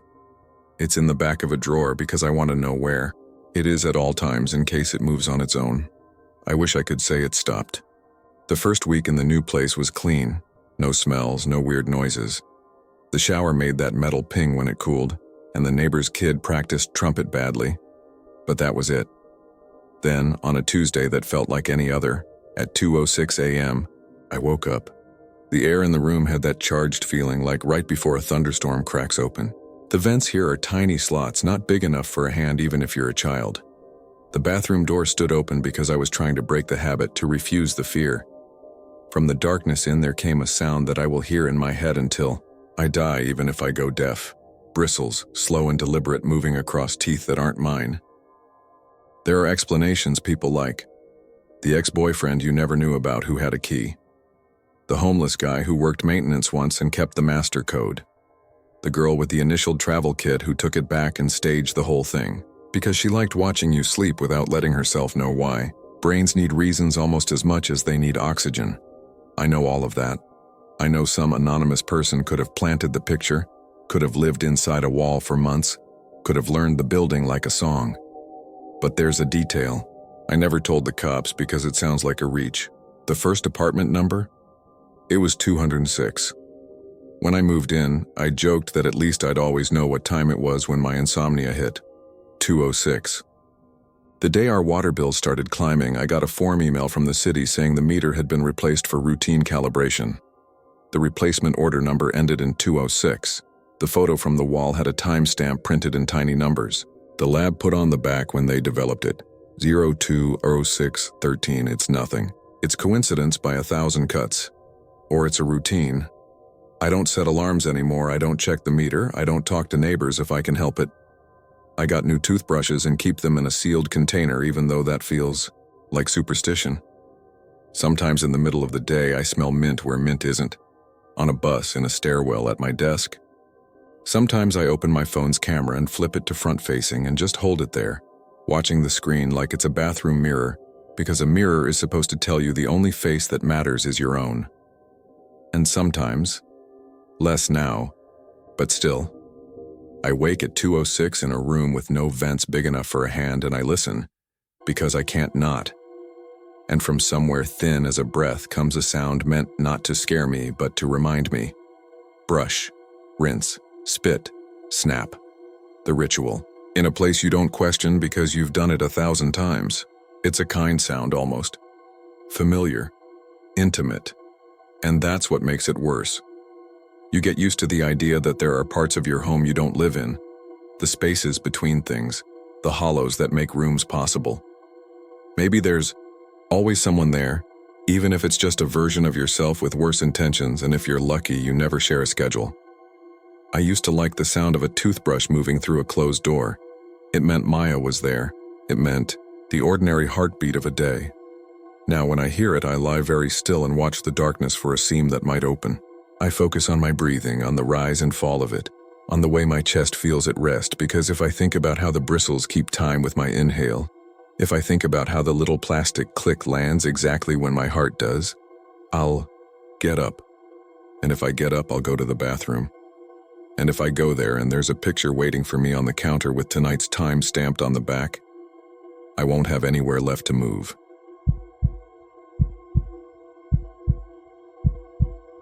I'm not the kind of guy who posts long stories on the internet. I always rolled my eyes at the "this really happened to me" stuff. But I don't know what else to do with this. I need to put it somewhere. If even one person can tell me a version of this that makes sense, I'll take it. I'll even take being told I'm crazy if you can show your work. My name's Evan. I live in a mid-rise apartment building off a busy road, lined with strip malls and a grocery store that always smells like pineapple because they run the juicer all day. I've been dating Riley for a year. She's a hairstylist.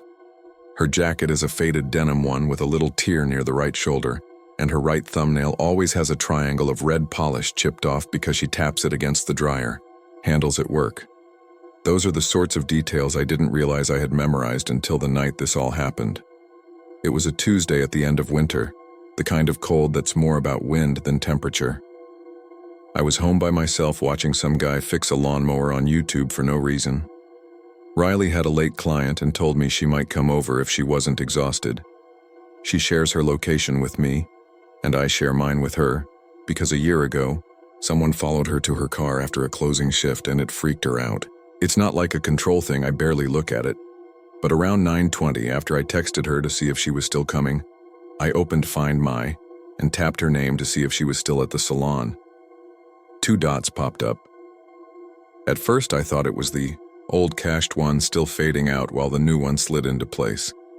If you use Find My, you know how sometimes it takes a second and does that gray circle thing. 1 dot was at my building, like at the exact pin of my unit, pulsing as if it was updating. The other was across town near a strip of discount stores and a movie theater 5-6 miles away. Both were marked now. There was a bright live under the one at my place like it had just refreshed. The other one said now too, no 1 minute ago or 5 minutes ago. I zoomed in and stared at my own building drawn in those little D-blocks. I backed out and in again like that would make it come to its senses. It didn't. I texted Riley. You hear her at the movies, LOL? No response. I called. Straight to voicemail. Right when I set my phone down and started thinking about the most boring reason this could be happening. Her iPad at my place still on, maybe. I got a text. Her name at the top, the little photo of us from last fall, at the pumpkin patch. It was a photo message. A selfie. It filled the screen. Riley grinning with her mouth closed. The chain on my door visible over her shoulder. The ugly big box mirror across from my kitchen catching a sliver of hallway. Her denim jacket, the tear, the chipped nail on the right thumb close to the lens because she was holding the phone one-handed. The caption said, "Open up, creep." Then that little "delivered" under it. I actually laughed. I typed, "Be right there." Another ping, another photo, a live photo this time, you know, the kind that animates for a second. This one was taken from farther back in my hallway. She held the phone down by her chest so I could see the door behind her. The chain was latched, like she'd closed it so I wouldn't swing the door open and smack her nose. When I pressed and held, the image fluttered to life. The tiny sound of her breath, a half-whispered "hurry up," and a flicker of reflected light from the peephole glass. Stupid cute. I grabbed the chain and swung the door. The chain pulled, taut and stopped at 3 inches open. I peered out. The hallway was empty. The motion sensor light at the far end hummed. The air smelled like cleaning chemicals from the janitor closet near the elevator. "Riley?" I called, but it came out softer than I meant. I remember the weird muffled way sound gets in those narrow carpeted hallways. No answer. I stepped back, slid the chain off, opened the door, leaned my head into the corridor. Nobody. I walked a few steps to the right, looked around the corner to the vending niche. Nothing but a faint hum and a red dot on the soda machine. I checked my phone again. The picture was time-stamped now. I looked at Find My. Still 2 dots, one at my place, one across town, and the one across town was moving along a street. The little purple path angling toward the movie theater lot. I texted, "Where'd you go?" No response. I texted, "Look, I literally just opened LOL. A bubbles appeared, dots, typing, then disappeared. Then another live photo came through. This one tight on the chain again, like the phone was held inches away.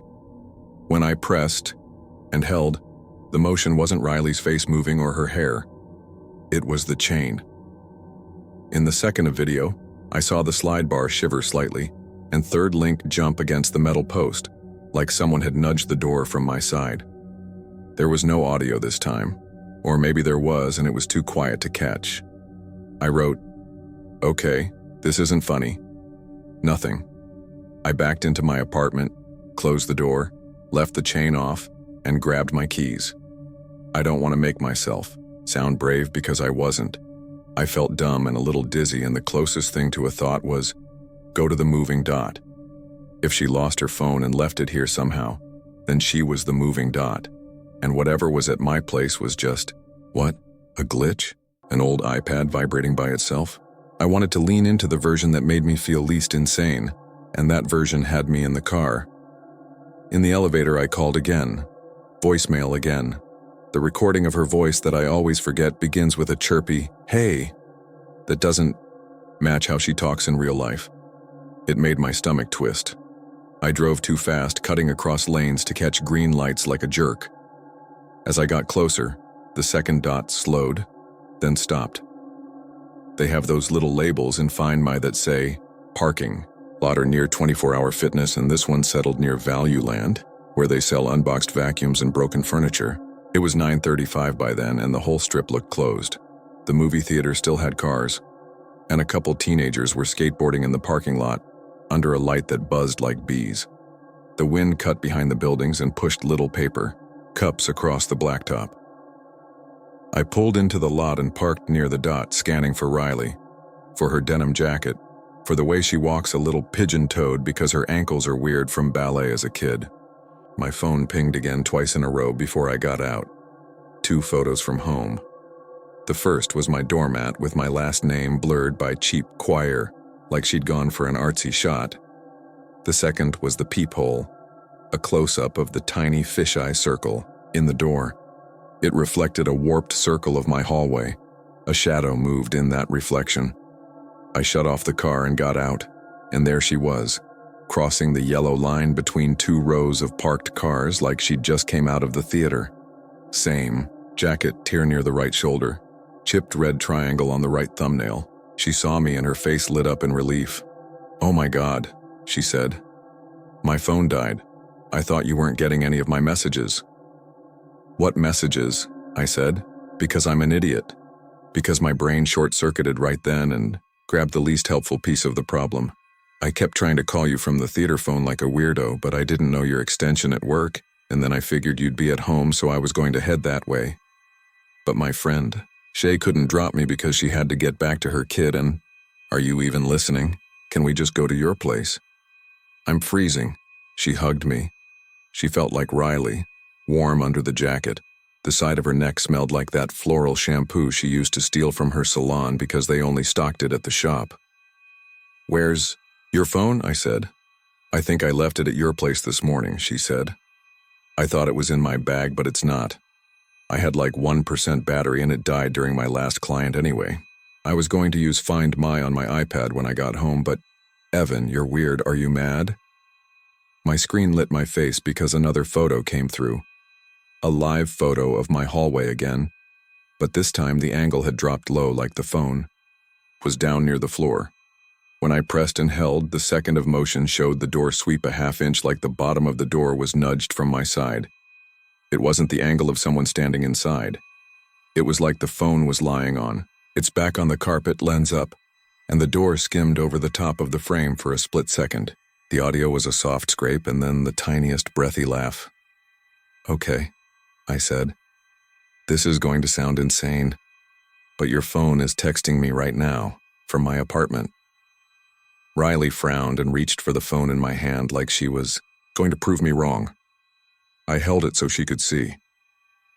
She watched the second of motion, her own face reflected as a ghost in the black bezel of my phone around the image. That's your hallway, she said immediately.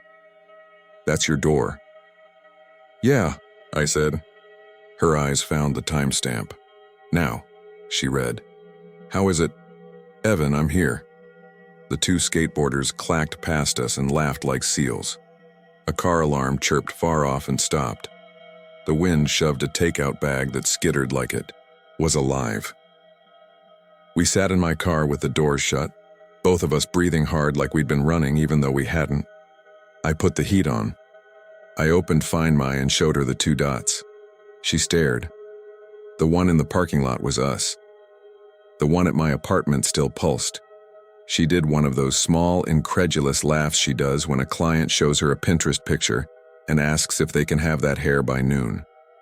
It's gotta be my iPad, she said. I think I left it at your place. Maybe your Wi-Fi is making it show as me. Your iPad can't take a selfie from my hallway, I said. She thought about that. Then she said, then someone is in your apartment. Her hand slid off my knee and reached for the door. Panic lit her up like a fuse. Not at the idea of a glitch, but at the idea of a stranger in my place. That's who she is. Wait. I grabbed her wrist. Hang on. I'll call security at the building or the cops. Call them from your place, she said. If someone is there, we need to stop them from leaving. On the drive back, the dot at my building didn't move. The route home was mostly empty. When we turned into the lot by my building, my phone pinged again. Another photo. This one made both of us say nope at the same time in that little breathless way. It was my living room. The phone had been placed on my coffee table facing the couch. The live photo image had that slightly wider angle than normal video. In the second of motion, you could hear my fridge kick on and the tiniest squeak of my thermostat dial. Those micro sounds you only notice when you're listening for them. The motion was small. The phone trembled slightly and the lamp behind the couch brightened for a fractional blink like a power fluctuation.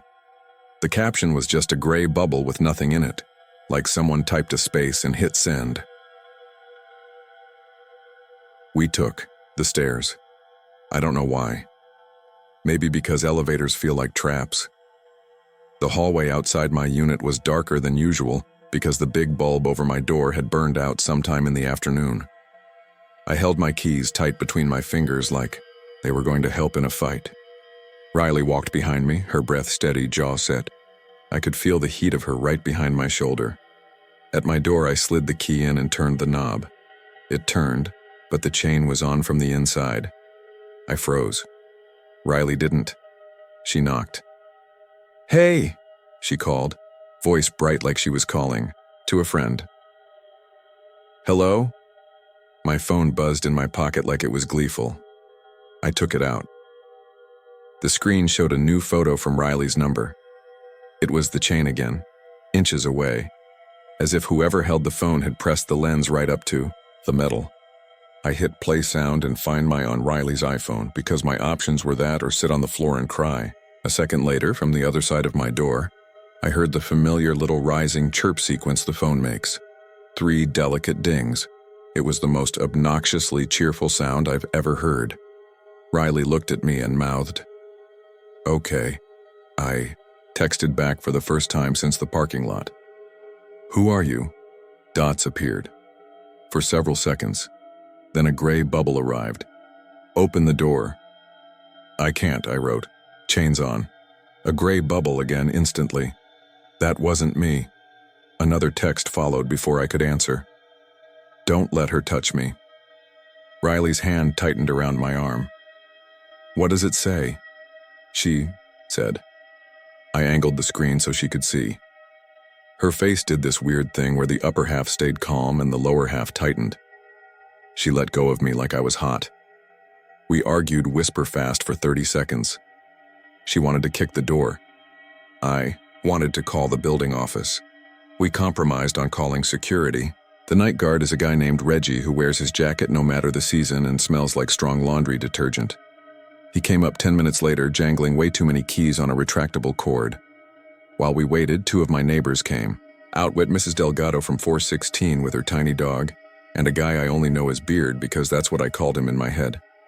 Mrs. Delgado asked if we'd locked ourselves out. Beard asked if he should call the police or if this was a domestic. Riley said, "It's neither," in a tone that made him go back into his apartment. Reggie pushed past our little cluster. I heard my phone ping again and didn't even check it. He inspected the chain, tested the give on the door, turned to us. "You say your girlfriend's in there?" he asked. "Which one is the girlfriend?" "Me," Riley said. "And you're outside," he said, confused. "Someone is using my phone inside his apartment," Riley said. "We think someone broke in." Reggie nodded, as if that was the reasonable version.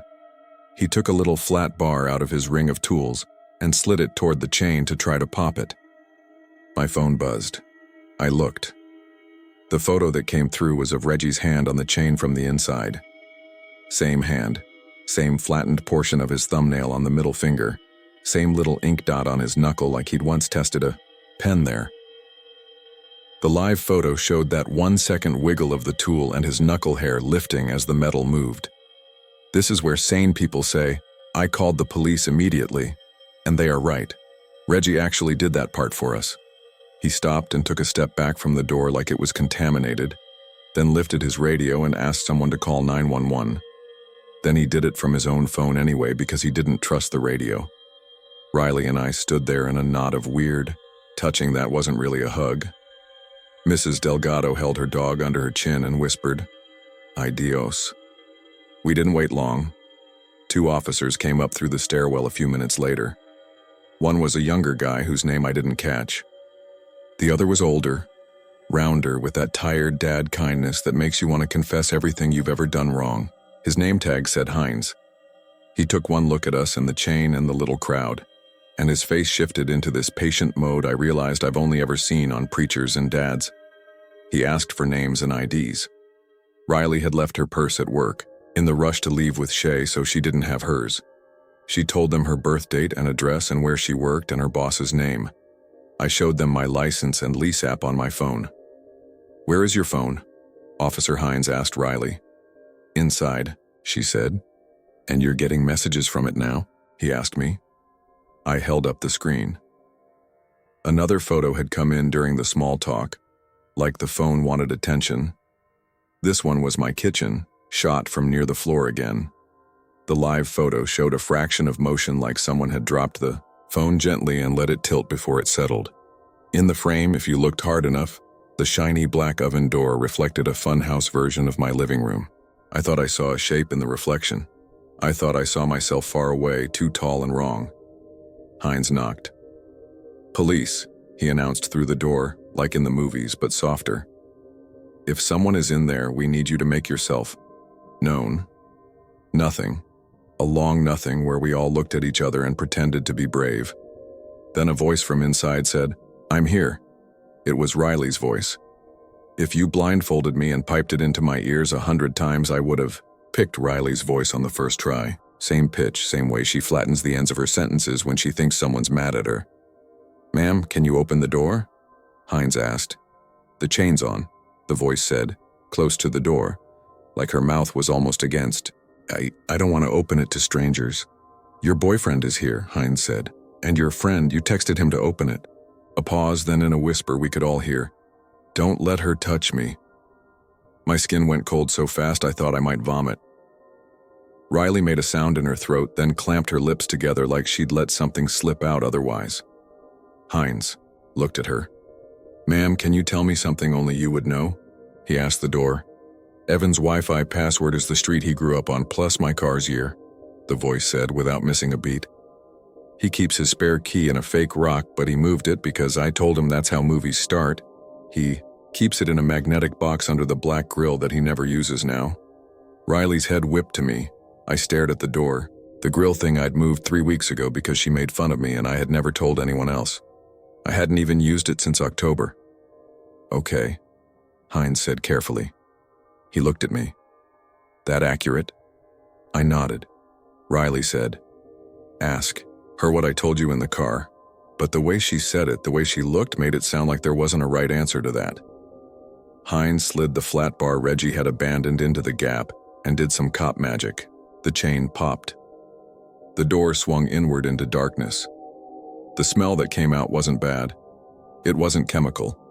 It was cold and clean like the air in foyers of office buildings where the AC is too high. My living room lamp was on. The couch sat there dumbly. My coffee table had a ring from a glass I'd set down earlier. My TV reflected us all in a dark rectangle. My phone pinged twice. I looked down, even though I didn't want to. The first photo was my living room from the same angle I was seeing now. Like the phone had just been placed on the table again. In the 1-second motion, you could hear Hines say, "Stay behind me." The exact words he'd said 2 seconds earlier, but here they were more muffled. The second photo was a close-up of my TV, black and mirror-like. In the reflection, I could see the doorway and our crowd, and something else behind us that wasn't any of us. I refused to study it. We went in. Hines first, the younger officer second, me and Riley behind them, Reggie hovering in the doorway. Mrs. Delgado made the sign of the cross and actually did go back to her apartment that time, walking backward like a superstitious person leaving a room of the dead. "Ma'am?" Hines said again, not loud, like he was trying not to scare a feral cat. "If you're here, I need you to step out." No one stepped out. They cleared the tiny kitchen, they cleared the half bath. The only place left was my bedroom. I don't want to be dramatic, but this is the moment my body made a second body. The one that goes through motions while the rest of me watches from above like a balloon on a string. Hines pushed the bedroom door open with 2 fingers. The room was dark except for the clock on my dresser, a cheap red 12:03 even though it was 9:55, because it loses time and I never fix it. He flipped the light on. My bed, my pile of laundry half done, my closet door, an inch ajar, showing a broom handle because I'm messy, and it ended up in there. The window locked, blinds down. My laptop was on the nightstand, asleep. On the bed, dead center, was Riley's phone. It lay face up like it had been placed there deliberately. The screen was black. There was a smudge near the camera and a faint crescent of fingerprint grease across the bottom. I could see in the little specks of salon glitter stuck in the case, the life of her day. It was definitely hers. "No one else is here," the younger cop said. Hines stepped forward, put one gloved finger on the side button, and woke the phone. The lock screen lit blue-white with her face in the tiny circle and swipe up. The time matched my stove clock in the kitchen, not the dead 12:03 in here. A cascade of banner previews scrolled up. The pictures sent to me, duplicates of exactly what I had, except in low-res thumbnails that didn't play. The wallpaper was a photo of Riley laughing with her hands up because I'd sprayed her with the hose last summer. For a dumb second, all of it was so normal that I felt like I'd overreacted to a glitch and now was stuck in a scene where everyone humored me. "Don't touch it," Hines said over his shoulder to me, because I had already reached. He held the side button and a medical ID slider popped up. "Ma'am, is this your phone?" he asked Riley. She nodded. "It won't face ID me sometimes," she said, weirdly apologetic, like that was what would get her in trouble tonight. "It's been, I don't know, dumb." "Has anyone else had physical access to your phone today?" he asked. "No," she said automatically. Then she frowned. I set it down at work sometimes. I was on my iPad booking a client, and I took a picture of her cut on my phone, but it was always right there. "What theater were you at?" Hines asked, as if building a puzzle in his head that had edge pieces, but no middle. "Arclight," she said. "I left when Shay left. I tried to call him from the lobby. They wouldn't let me. They said the office phone was for emergencies only." "Can you unlock your phone?"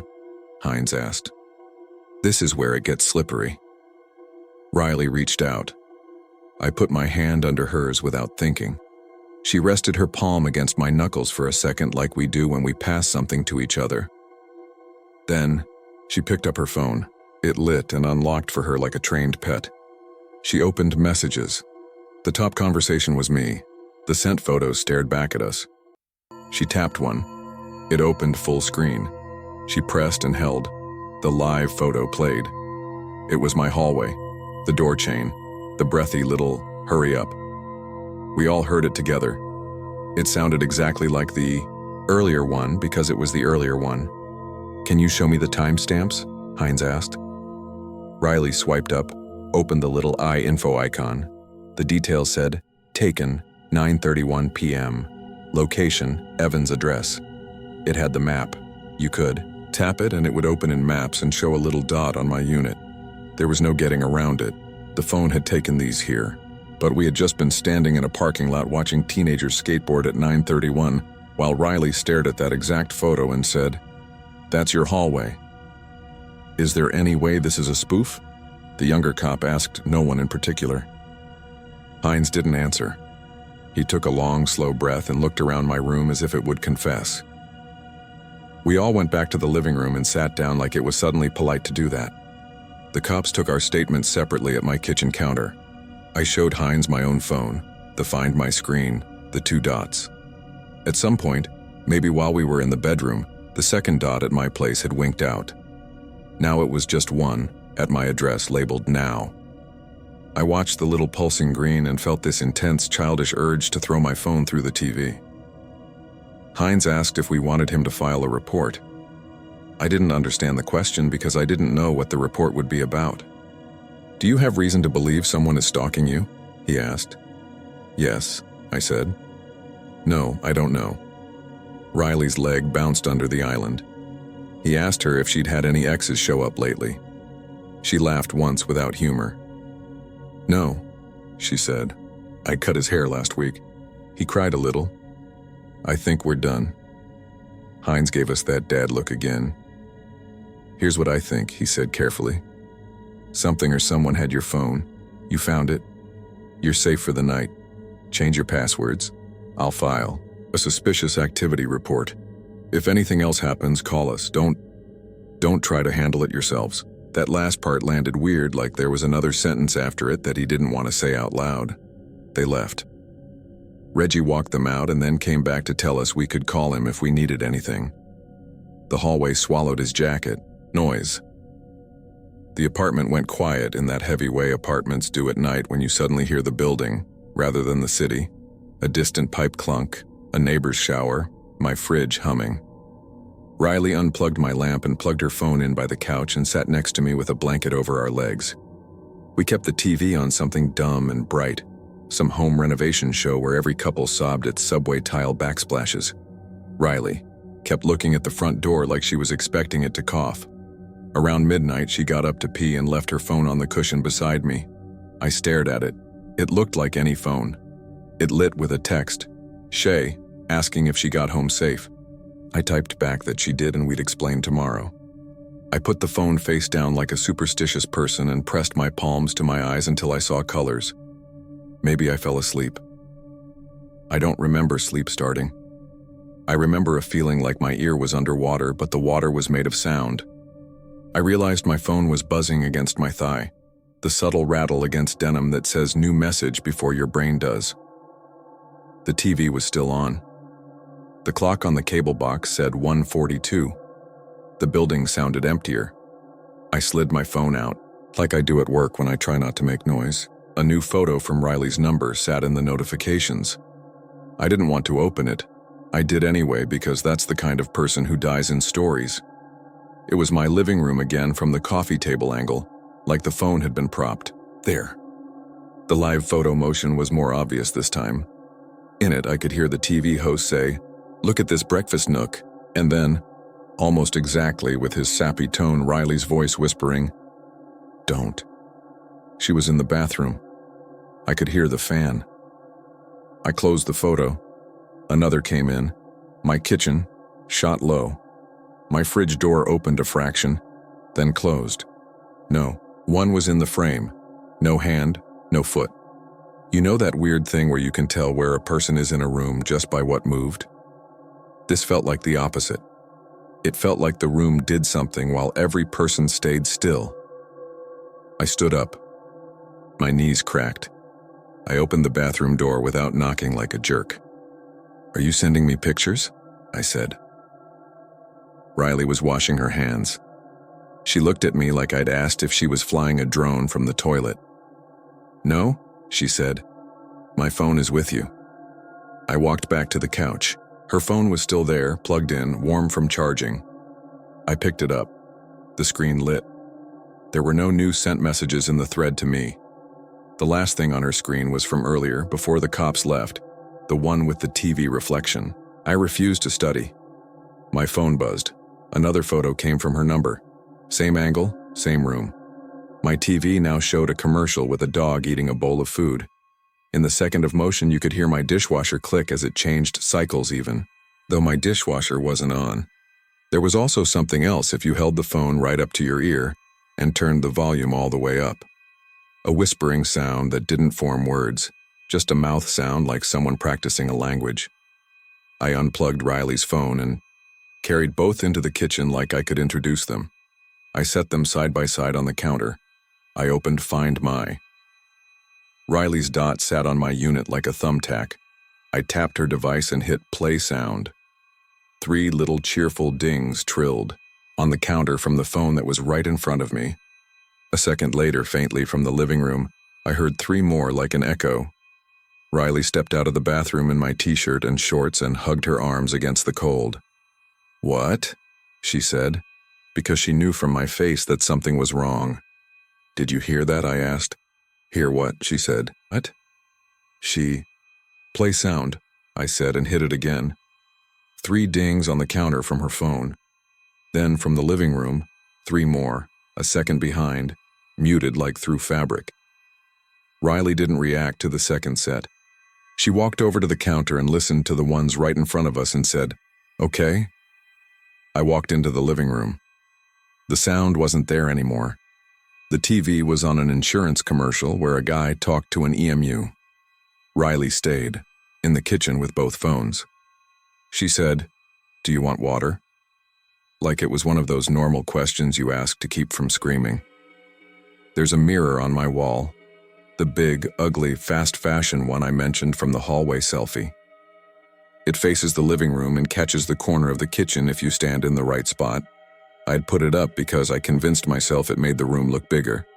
I regretted that now. In it, I could see me, the couch, the coffee table, and reflected at a weird angle, Riley at the counter looking down at the phones. For half a second, another Riley stood beside her in the reflection. Same jacket over my shirt even though she wasn't wearing it anymore. Same chipped right thumbnail lifted like she was pointing at something I couldn't see. I didn't turn to look at the actual kitchen because somewhere in me a kid part had woken up and was screaming that you never look directly at the thing.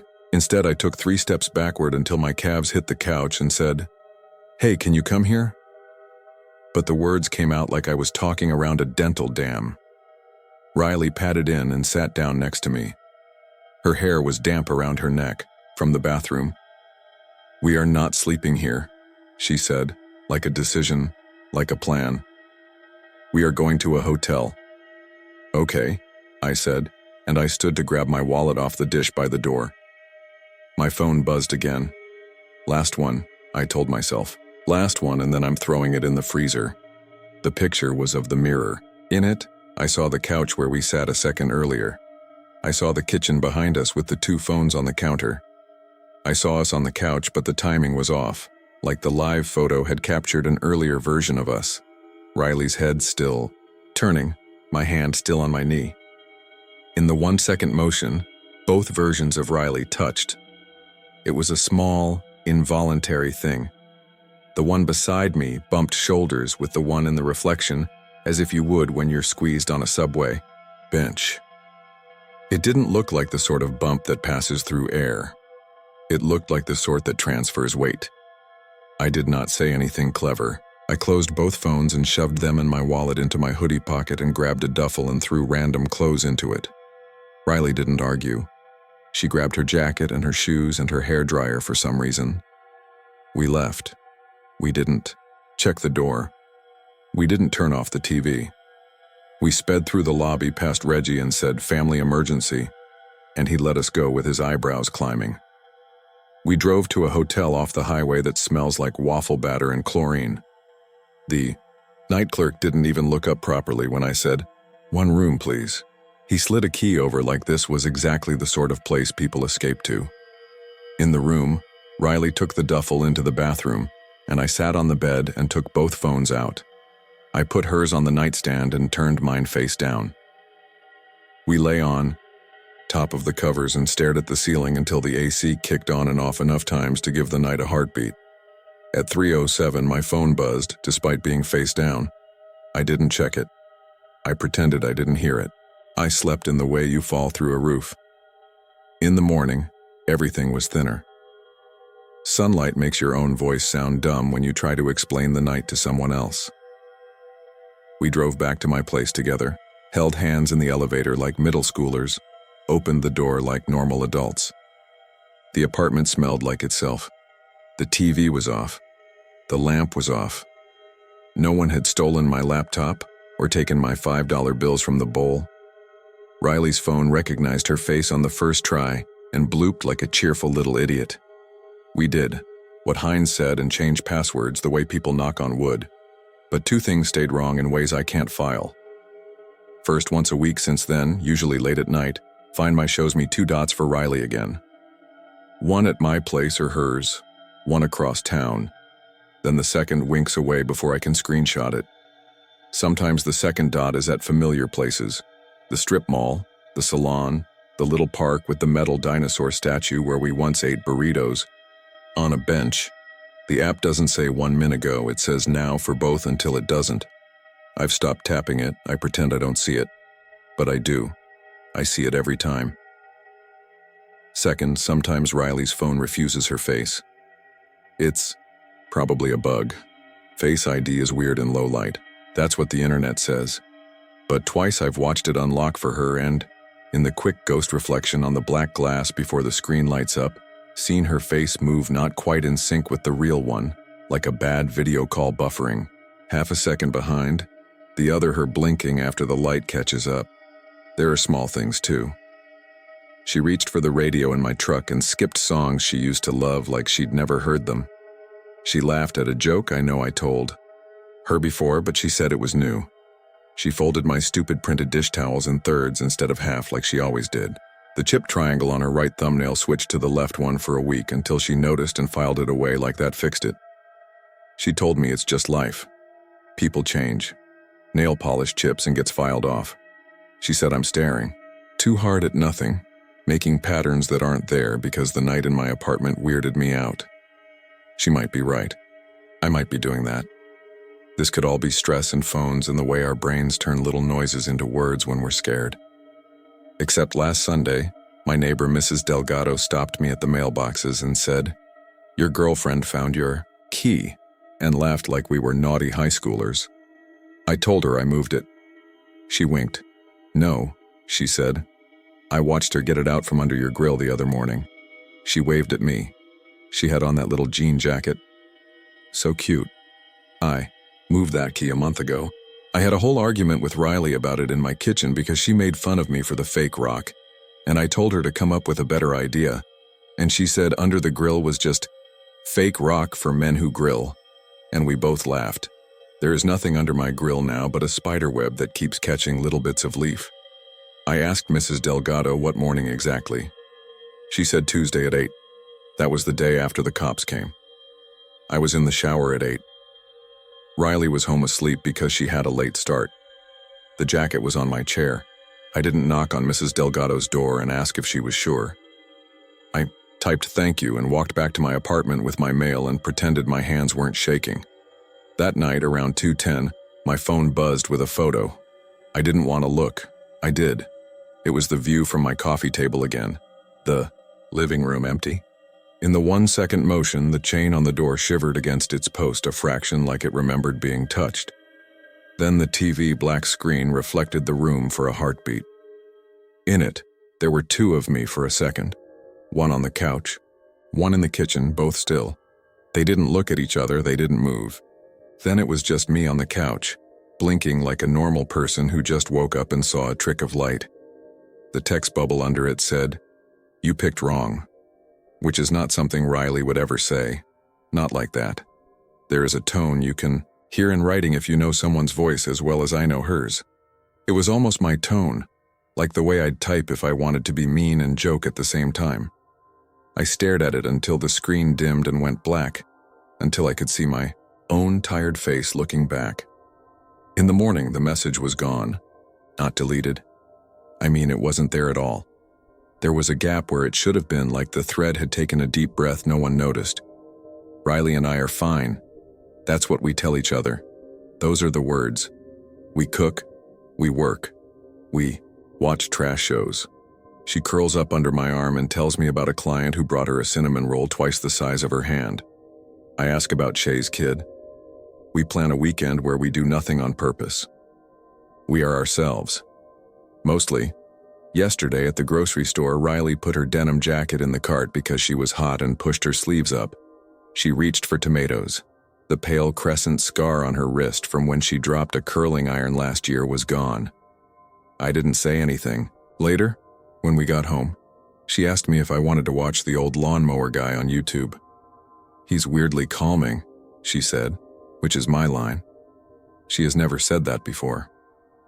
I smiled and said sure, and sat beside her and watched a stranger rebuild a carburetor with tiny hands and thought about how many versions of a person can live in the same city at once if you give them enough password resets in time. Find My only shows one dot today. It's now and it's here. But I can feel that other one out there. The dot that shows up when the light is wrong.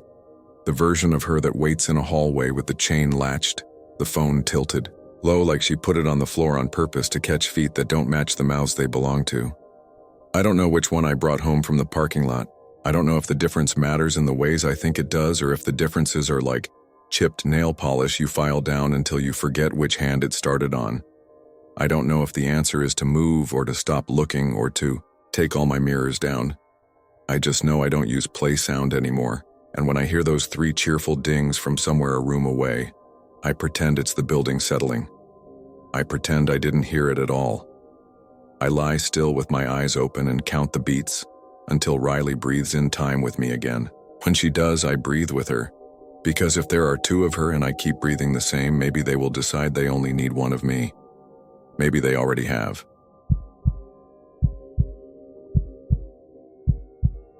I'm not the kind of person who believes in signs or times or patterns. I work late, I sleep late, and my brain is always looking for the practical explanation first. The first night this happened, I told myself I was tired and seeing things. But it kept happening, and it kept happening at the same exact minute, 3:17 a.m. It started on a Thursday. I'd come home from a night shift and crawled into bed around 2. My girlfriend Maya was already asleep, half on her side with the blanket tucked under her chin like a kid. Her phone was on the nightstand, face down, charging. Mine was in my hand. I was wired from coffee and bored scrolling, the usual late-night spiral. I texted Maya something dumb, just a heart, 2 words. "You up?" I wasn't trying to wake her. I just had the impulse to send it, to see it there when she woke up. The little gray check appeared next to my message. Then another check. Then, a minute later, the checks went blue. Read. I stared at the screen, then at her. She hadn't moved. No sleep twitch, no change in her breathing. She has this steady, slow breathing when she's out cold like the ocean. It hadn't changed. I typed, "LOL, if you're awake, just say hi," and waited. The 3 dots showed. up, typing, and then disappeared. Then my phone buzzed. A reply came in from Maya's number. Kindly rest. Maya never uses the word kindly. That's an office email word. That's a per my last email word. I whispered, May? And nudged her shoulder. She made this small noise, groggy and annoyed, and didn't open her eyes. I sat up and picked up her phone from the nightstand. The lock screen was on. There was a WhatsApp notification from me, the heart and you up, with a preview that said one new message. But the message I'd just received, kindly rest, wasn't on her lock screen. I pressed my thumb on the sensor, opened WhatsApp, and scrolled. In our chat, my first message had blue ticks. The reply from her number was there too, sitting under her name like she'd typed it from her own account. May, I said. She squinted at me finally. Did you just text me, kindly rest? She frowned without opening her eyes fully. No. What? What time is it? 3:17, I said before I realized I'd noted the exact time. Babe, she mumbled and rolled away from me. That was it. I told myself it had to be some kind of glitch. Maybe I'd somehow texted myself. It didn't make sense, but none of it did, and I was too tired to chase it. I took a screenshot of the chat, put her phone back, and tried to sleep. In the morning over coffee, I showed her. She laughed at the kindly rest part and said, Yeah, that's definitely not me. We went through the usual checklist. Did she give anyone her phone? No. Did she leave it anywhere unattended? She said the only time she'd been away from it was at the gym when it was locked in a cubby. Then she remembered something else. She'd scanned the QR code into WhatsApp web on her work desktop a few weeks ago to send herself a PDF from her phone. But I logged out, she said. She went into WhatsApp, opened settings, tapped linked devices, and there it was anyway. Windows active now. We both stared at it. That's not my work computer, she said. We use Macs, and I haven't used a Windows machine in years. She logged out all devices. We turned on two-step verification for her WhatsApp. We changed her iCloud password just to be safe. That night, she double-checked that linked devices was empty. We told ourselves that was that. Friday night, 3:17 a.m. I was dragging again. It was one of those hot nights where the fan just pushes the warm air around. The building is old, all brick and narrow halls, and the windows never quite seal. I was awake because our upstairs neighbor had decided to vacuum at midnight and my brain never came down from it. I stared at the ceiling and decided to be dumb again. I typed, "Still awake?" Gray checks. Blue. I sat up so fast the mattress squeaked. I waited. The dots appeared. The reply came. "Please do the needful." I said, "Nope," out loud to nobody. I grabbed Maya's phone. Lock screen. No incoming message preview. Inside WhatsApp, our chat had the blue ticks and the weird reply, again from her name. I opened linked devices and I swear I felt my stomach drop. The same device had reappeared exactly as if nothing we did mattered. Windows, active now. The log said last active 3:17 a.m. I shook Maya awake. She woke irritated. Then she saw my face and sat up. We went through the motions together. Log out all devices. Change the WhatsApp password that doesn't exist because WhatsApp is tied to a number. We set a new 6-digit PIN for the two-step verification. She held her phone while I watched and she said, "Are you happy now, detective?" And I wanted to be, but I wasn't. "I want to test something," I said. I sent another text. "Say something only you would say so I know it's you." I watched the checks go blue again. The dots flickered, then stopped. Nothing came. I stared at the minute change from 3:17 to 3:18. No reply. We waited in a silent room with the fan clicking. When nothing else came, we turned off the lamps and tried to sleep. Saturday morning, I couldn't let it go. I posted on a tech forum and someone replied in 5 minutes. If her WhatsApp is linked to a PC, whoever has physical access to that PC can read and respond. Go to linked devices and look for the session. If it keeps reappearing, you have a problem. Also check if live location was shared. Maya checked. No live location in any chats. Nothing in ours. I watched her hands while she scrolled. She's not jumpy. She's the calm one in our relationship. But now she kept glancing at the door like she expected someone to walk in. While she showered, I took a walk down to the lobby to talk to Vic, our night guard. He's in his 50s, thin, quiet, watches cricket on a phone all night and knows every tenant. I asked him if anyone had been in our hallway around 3 in the morning. He shrugged. "I see the elevator move sometimes," he said. "Third, floor to second, second to first, people come and go." He looked at me. "You hear something?" "Just weird phone thing," I said. He nodded like that was a normal sentence. That night, Saturday, 3:17 a.m., I didn't text. I lay on my side watching Maya breathe, waiting for the minute to change. It did. My phone buzzed anyway. I hadn't sent anything. From Maya. "Are you home safe?" I whispered. "What?" I replied. "I'm literally next to you." And watched. Blue ticks pop instantly. Then, "Kindly confirm." The tone was clipped and formal in a way that felt like someone poorly imitating a person. Maya stirred but didn't wake. I took her phone again. No notifications. Inside WhatsApp, our chat showed both messages like they'd been sent from her device. I opened linked devices. The Windows session was back. I tapped it to see details. All it gave me was a generic Windows label and last active, now. But under it, for the first time, there was a line I hadn't noticed before. Approximate location when last active.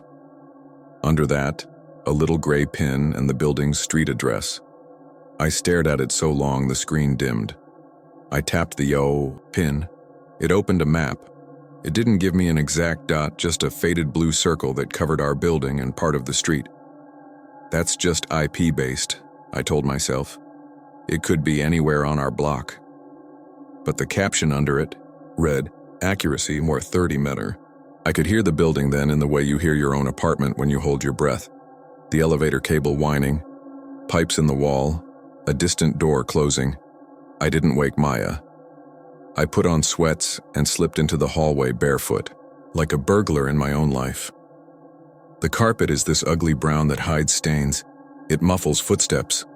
The fluorescent row down the hall was half dead, every other bulb buzzing. Our hallway dead ends at a stairwell. I crept to the stairs and listened. Someone coughed below, the dry kind.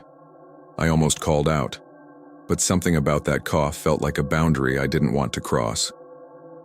On a stupid impulse, I texted our friend Marco, who lives on the 3rd floor. He's the kind of guy who answers any time, always up gaming, a bright rectangle under his door at 4 a.m. "You awake?" I typed. 3 dots then. "Yeah?" "Who's in the hall?" I asked. "Dude IDK, he wrote. "You hearing it too?" "I heard someone on my landing like 5 minutes ago. Thought it was Vic. Can you look?" I asked. He sent me a photo a minute later from his peephole.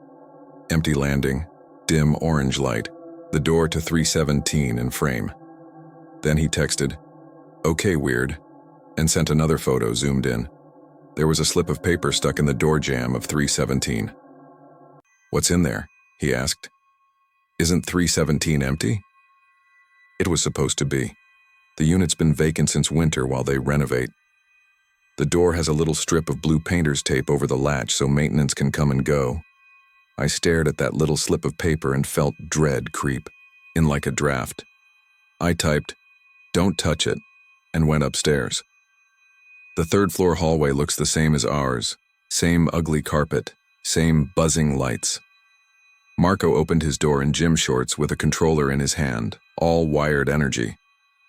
"You looked like you saw a ghost," he said. "Just humor me," I said. We went to 317. The slip of paper was small, torn from a notepad, with 2 words written in neat block letters. "Kindly wait." We both laughed because what else do you do when the universe trolls you that literally? "Someone's screwing with you," Marco said. "Did you make this up?" I wanted to, I really did. He took another photo, posted it to our building's group chat, tagging the manager. No one replied at 3 in the morning. I texted Vic. He texted back 1 word. "Coming." Vic arrived with a cluster ring of keys and a look like we were making his night complicated. He peeled the painter's tape off the door and unlocked. 317. "We check," he said, and pushed the door open. The smell hit first. Not rot, not anything dramatic. Just stale air, mop water, old plaster. The room was mostly empty.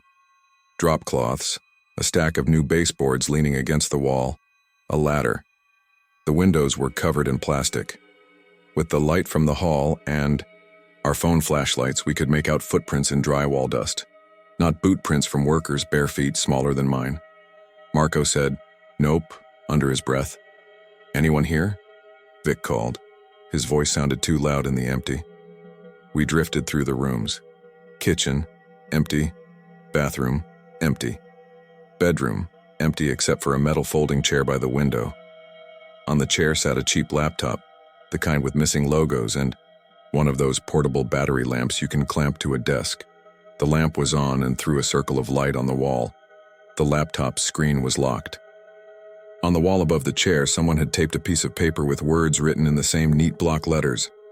"Please do the needful." It would have been funny if my legs weren't shaking. "Don't touch anything," Vic said. Then he touched the chair and the laptop anyway, pressing a knuckle to the hinge like he was checking if it was hot. It wasn't. He looked at me. I held up Maya's phone, fingers shaking, and opened linked devices. The Windows session said, "Active now." My scalp tingled. I tapped log out of all devices. The Windows entry disappeared. On the locked laptop screen, a white LED flickered, the webcam indicator, and my stomach did that drop thing again. Whoever was on the other side of that camera knew we were there. "Call the manager," Vic said to Marco, who was already dialing. "And the police," he added. Marco and Vic stepped into the hall to argue about who was calling who. I stayed in the room because I didn't want to leave the laptop out of my sight. I felt stupid, like I was guarding the ghost. I took a slow step closer and watched the webcam light steady to a solid glow. I heard it then. A faint buzzing, not from the laptop but from somewhere under the folding chair, and then the tiniest vibration on the floor. I crouched. A phone, face down, taped under the seat with painter's tape, was buzzing. I peeled it off.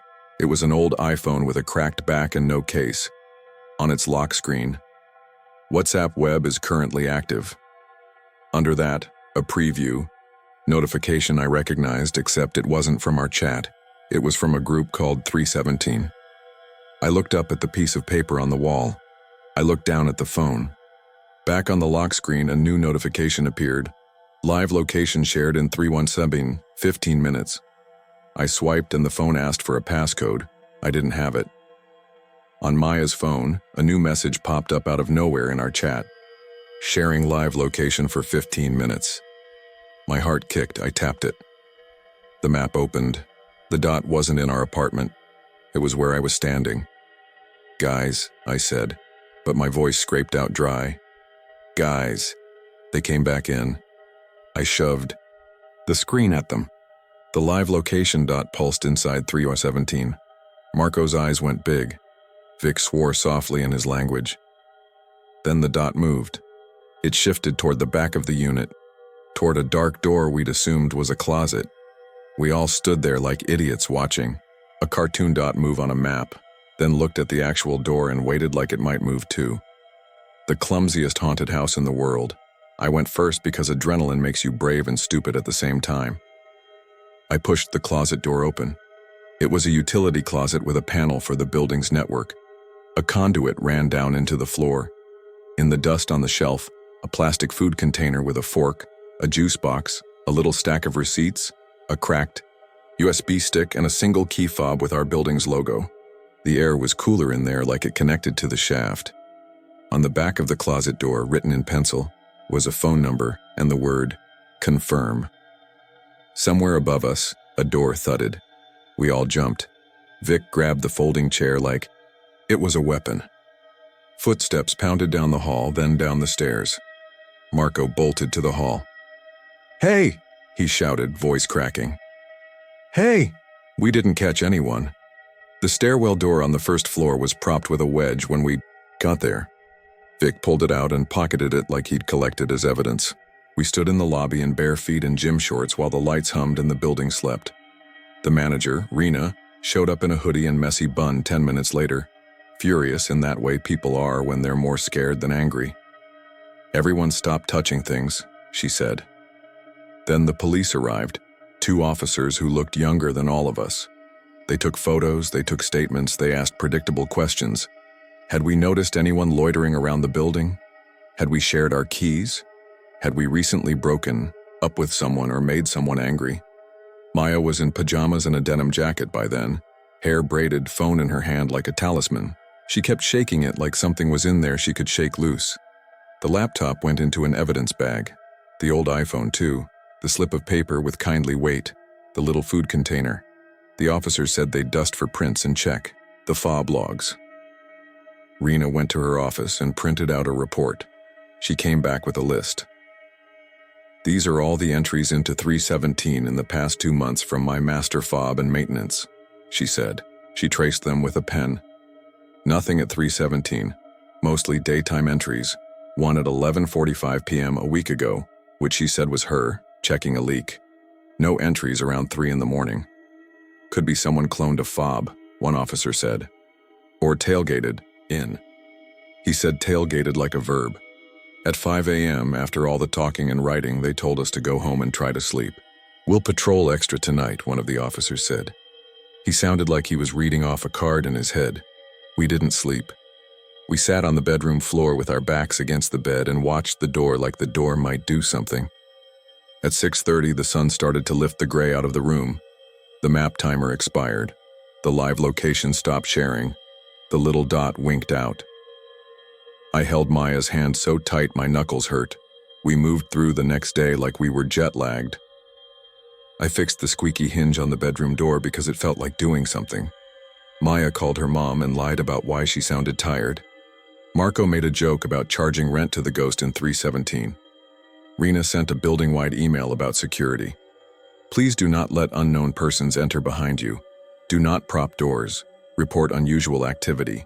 Maintenance will be updating locks on vacant units." She didn't mention the laptop or the paper notes. I disabled WhatsApp on Maya's phone entirely at noon. We were done with it. I hated that I'd loved the little green circle and its easy pings. The world had made it normal to be reachable at all hours, and now I wanted to make every door in our life manual again. We made it through Sunday and told ourselves it was over. At 2:45 a.m., I was dead asleep for the first time in days. I woke up for no reason I could name. The room felt wrong. It was silent in a way that wasn't peaceful. It was like the building was holding its breath. I reached for my phone on instinct and saw the time. 3:17 a.m. The screen lit my face. A message blinked on from an unknown number. A U.S. number, with the last 4 digits 317. The message read, "Kindly confirm you are home safe." I didn't have WhatsApp anymore.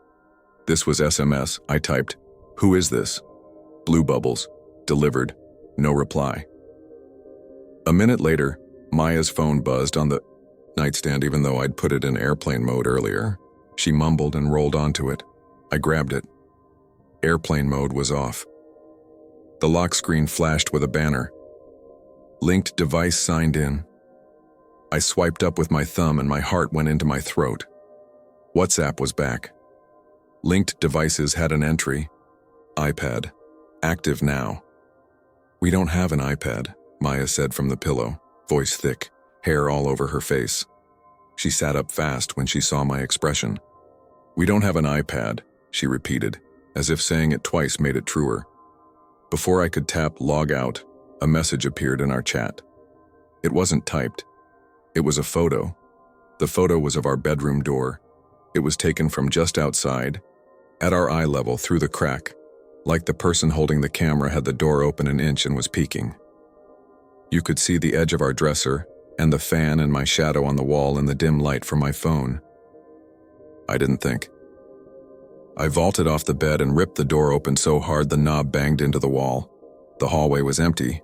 The air had that dead night chill. I ran to the stairwell in bare feet and banged the door open with my shoulder. The stairwell smelled like dust and old heat. Footsteps pounded above, then stopped. I took the stairs 2 at a time to the landing between our floor and the one above, and stopped because I could hear breathing. Gasping breaths like someone had sprinted and stopped and was trying to hold still. It wasn't mine. I looked up into the dark and saw nothing. There's a weird thing that happens when you know for a fact someone is there and your eyes won't show you. Your brain asks for tools you don't have. "Maya, call Vic," I yelled, and my voice sounded paper thin. A door opened down the hall behind me. Marco, shirtless, hair sticking up. "Dude," he said. Something clattered above like a dropped phone skittering across concrete. I bolted up. The 3rd floor landing was empty. So was the 4th. The noise had been the metal wedge Vic had found before. It lay on the landing on its side like it had been thrown. I forgot to be scared and just got angry. I shouted, "Hey!" like a moron into a stairwell. It echoed back, "Hey!" in a tone I didn't recognize. Vic came pounding up the stairs. A minute later, with a flashlight and his keys clanking like a chain, he looked at the wedge and swore. He went to the roof door and tested it. It was locked. He scanned his fob and opened it. The night air was cold enough to slap. We stepped out. You know that strange, flat, quiet rooftops have at 3 in the morning? The hum of distant traffic, the thin, high whistle of wind through vents. No one was up there. We checked 317 again by force of habit. It was empty, cleaner than before. The folding chair was gone. The piece of paper on the wall was gone. The dust footprints were gone, like someone had come with a wet mop. I should have felt relieved. I felt like I was losing. We didn't sleep in our apartment after that. Rena offered us a guest unit on the 1st floor where she could see the door from the office. We took it. I wanted to move out completely, but life doesn't turn that fast. You still have jobs. You still have leases. People who haven't been in your hallway at 3 in the morning don't understand the way a door can become a threat. The police came back on Monday afternoon and told us they'd found prints on the laptop, partial and messy. The iPhone was wiped before they could pull much. The key fob we'd found matched a series that went missing from the maintenance office last year and had never been accounted for. Someone had probably copied the RFID and thrown the original away. The officer told us this like he was telling us about the weather. When I asked about the photo of our bedroom door, he said it was too dark and grainy to tell anything. Maybe it was taken earlier in the day. Maybe it wasn't even our door. I didn't argue because I didn't have energy to fight with the version of reality he needed to deal with 60 calls a day. We changed our locks. We put a dowel in the sliding window. Marco helped me install a little alarm on the door that chimes whenever it opens. Every noise had me sitting up. I learned how the building breathes at all hours. Trash chute at 9 p.m., hot water cycles at 11:30, a truck every morning at 4. I told myself I could catalog it all and take comfort in it. That if I could map it, I wouldn't be scared. It almost worked until 2 nights later when my phone, which I had turned off out of pure superstition, somehow turned itself on and vibrated against the dresser at exactly 3:17 a.m. I know how crazy that sounds. I know phones don't do that, but it did. The Apple logo lit the dark like a tiny moon. When it finished booting, I had one new message. No app icon, just the default messages one, green. The number was different again, a new one with a different area code, but the last 4 digits were still 317. The message was a location pin. Not a live location this time. A static dropped pin. The label under it said one word: laundry. Our building's laundry room is in the basement. It smells like soap and damp lint. It's always a couple degrees, cooler than the lobby and a couple degrees warmer than hell. I didn't want to go down there. Obviously, I went down there. The elevator hummed like it always does, a tired old promise. The basement hall has that hollow echo that makes your steps sound like someone else is walking with you. I told myself to keep breathing. I held my phone up like a flashlight and it was still too dim. The laundry room light flickered on with a bang when I hit the switch. The room was empty. 6 washers, 6 dryers, a vending machine full of detergent. The pin on my phone was centered on the back wall near the folding table. There was nothing there. Almost nothing. When I stepped closer, I saw blue painter's tape again, low on the wall, sticking out from the baseboard like a little flag. I peeled it back. Something thin had been slid into the crack between the wall and the baseboard. I tugged it out. It was a strip of glossy photo paper.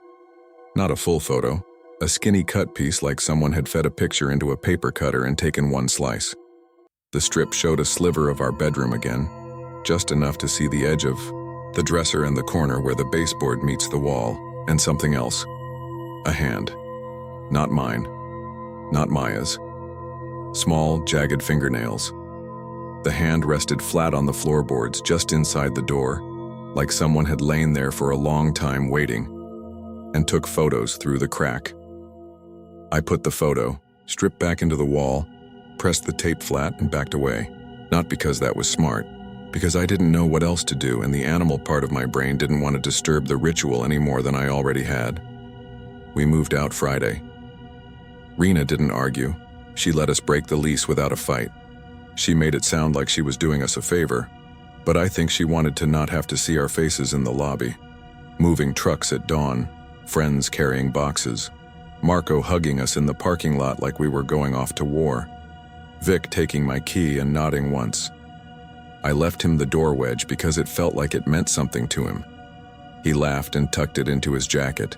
The first night in the new place, we slept. We made ourselves sleep. We stacked boxes in front of the door even though we had new locks, new halls, new neighbors. At 3:17 a.m., I woke up to the sound of the upstairs neighbor flushing a toilet. My heart hammered because that's what bodies do when they're trained. Then my phone buzzed on the nightstand. I didn't want to look. I did. A number with the last 4 digits, 317 again. The message was 2 words. Kindly confirm. I didn't answer. I stared at it until the screen dimmed and my reflection bloomed over the gray text like a ghost. I've thought about a lot of explanations. The boring one is some creep with 2. Much time and a stack of old electronics and a key fob duplicator had found an easy way to live for free inside a building, with just enough empty corners. He found a way to get into our life through a QR code. He liked formal phrases because they kept him from having to imitate an actual voice. He needed us to react because that's what people like that need. The weirder one is that it wasn't a he at all, or a she, or anyone I can picture and throw a heavy thing at. The times and numbers and notes all circling the same minute like water circling a drain. The way our phones, the things we trust more than doors, just let it happen. If you don't believe in signs or patterns, you start to, even if you're me. Maya makes me keep my phone in the kitchen at night now. We sleep with a radio on because quiet is worse. We keep tape on the bedroom gap, a stupid little line of blue across the bottom so we'll know if it's been peeled. Some nights I tear it off myself in a panic just to prove no one's there. Then I put a new piece down. Small rituals. Kindly rest. Please do the needful. We laugh at those phrases in the daytime because it makes us feel like we have the upper hand. At night I lie there listening and I don't laugh. Last week I got another text at 3:17. I let it sit there until morning. When I opened it, it was a photo again. Not our door, not our new place. A concrete hallway. A red exit sign reflected in a small square window. A blue strip of painter's tape on a baseboard. The caption said only, laundry. It wasn't our building's laundry room, but it might be yours. And if you ever get a message at 3:17 a.m. that sounds like an email from a boss you never had telling you to kindly confirm where you are, don't confirm. Don't answer. Don't go looking for the dot on the map. Because the part of me that still rationalizes thinks that's the only thing that kept us from opening the one door that mattered. And the part of me that listens for breathing in the stairwell is pretty sure the door is going to open by itself anyway.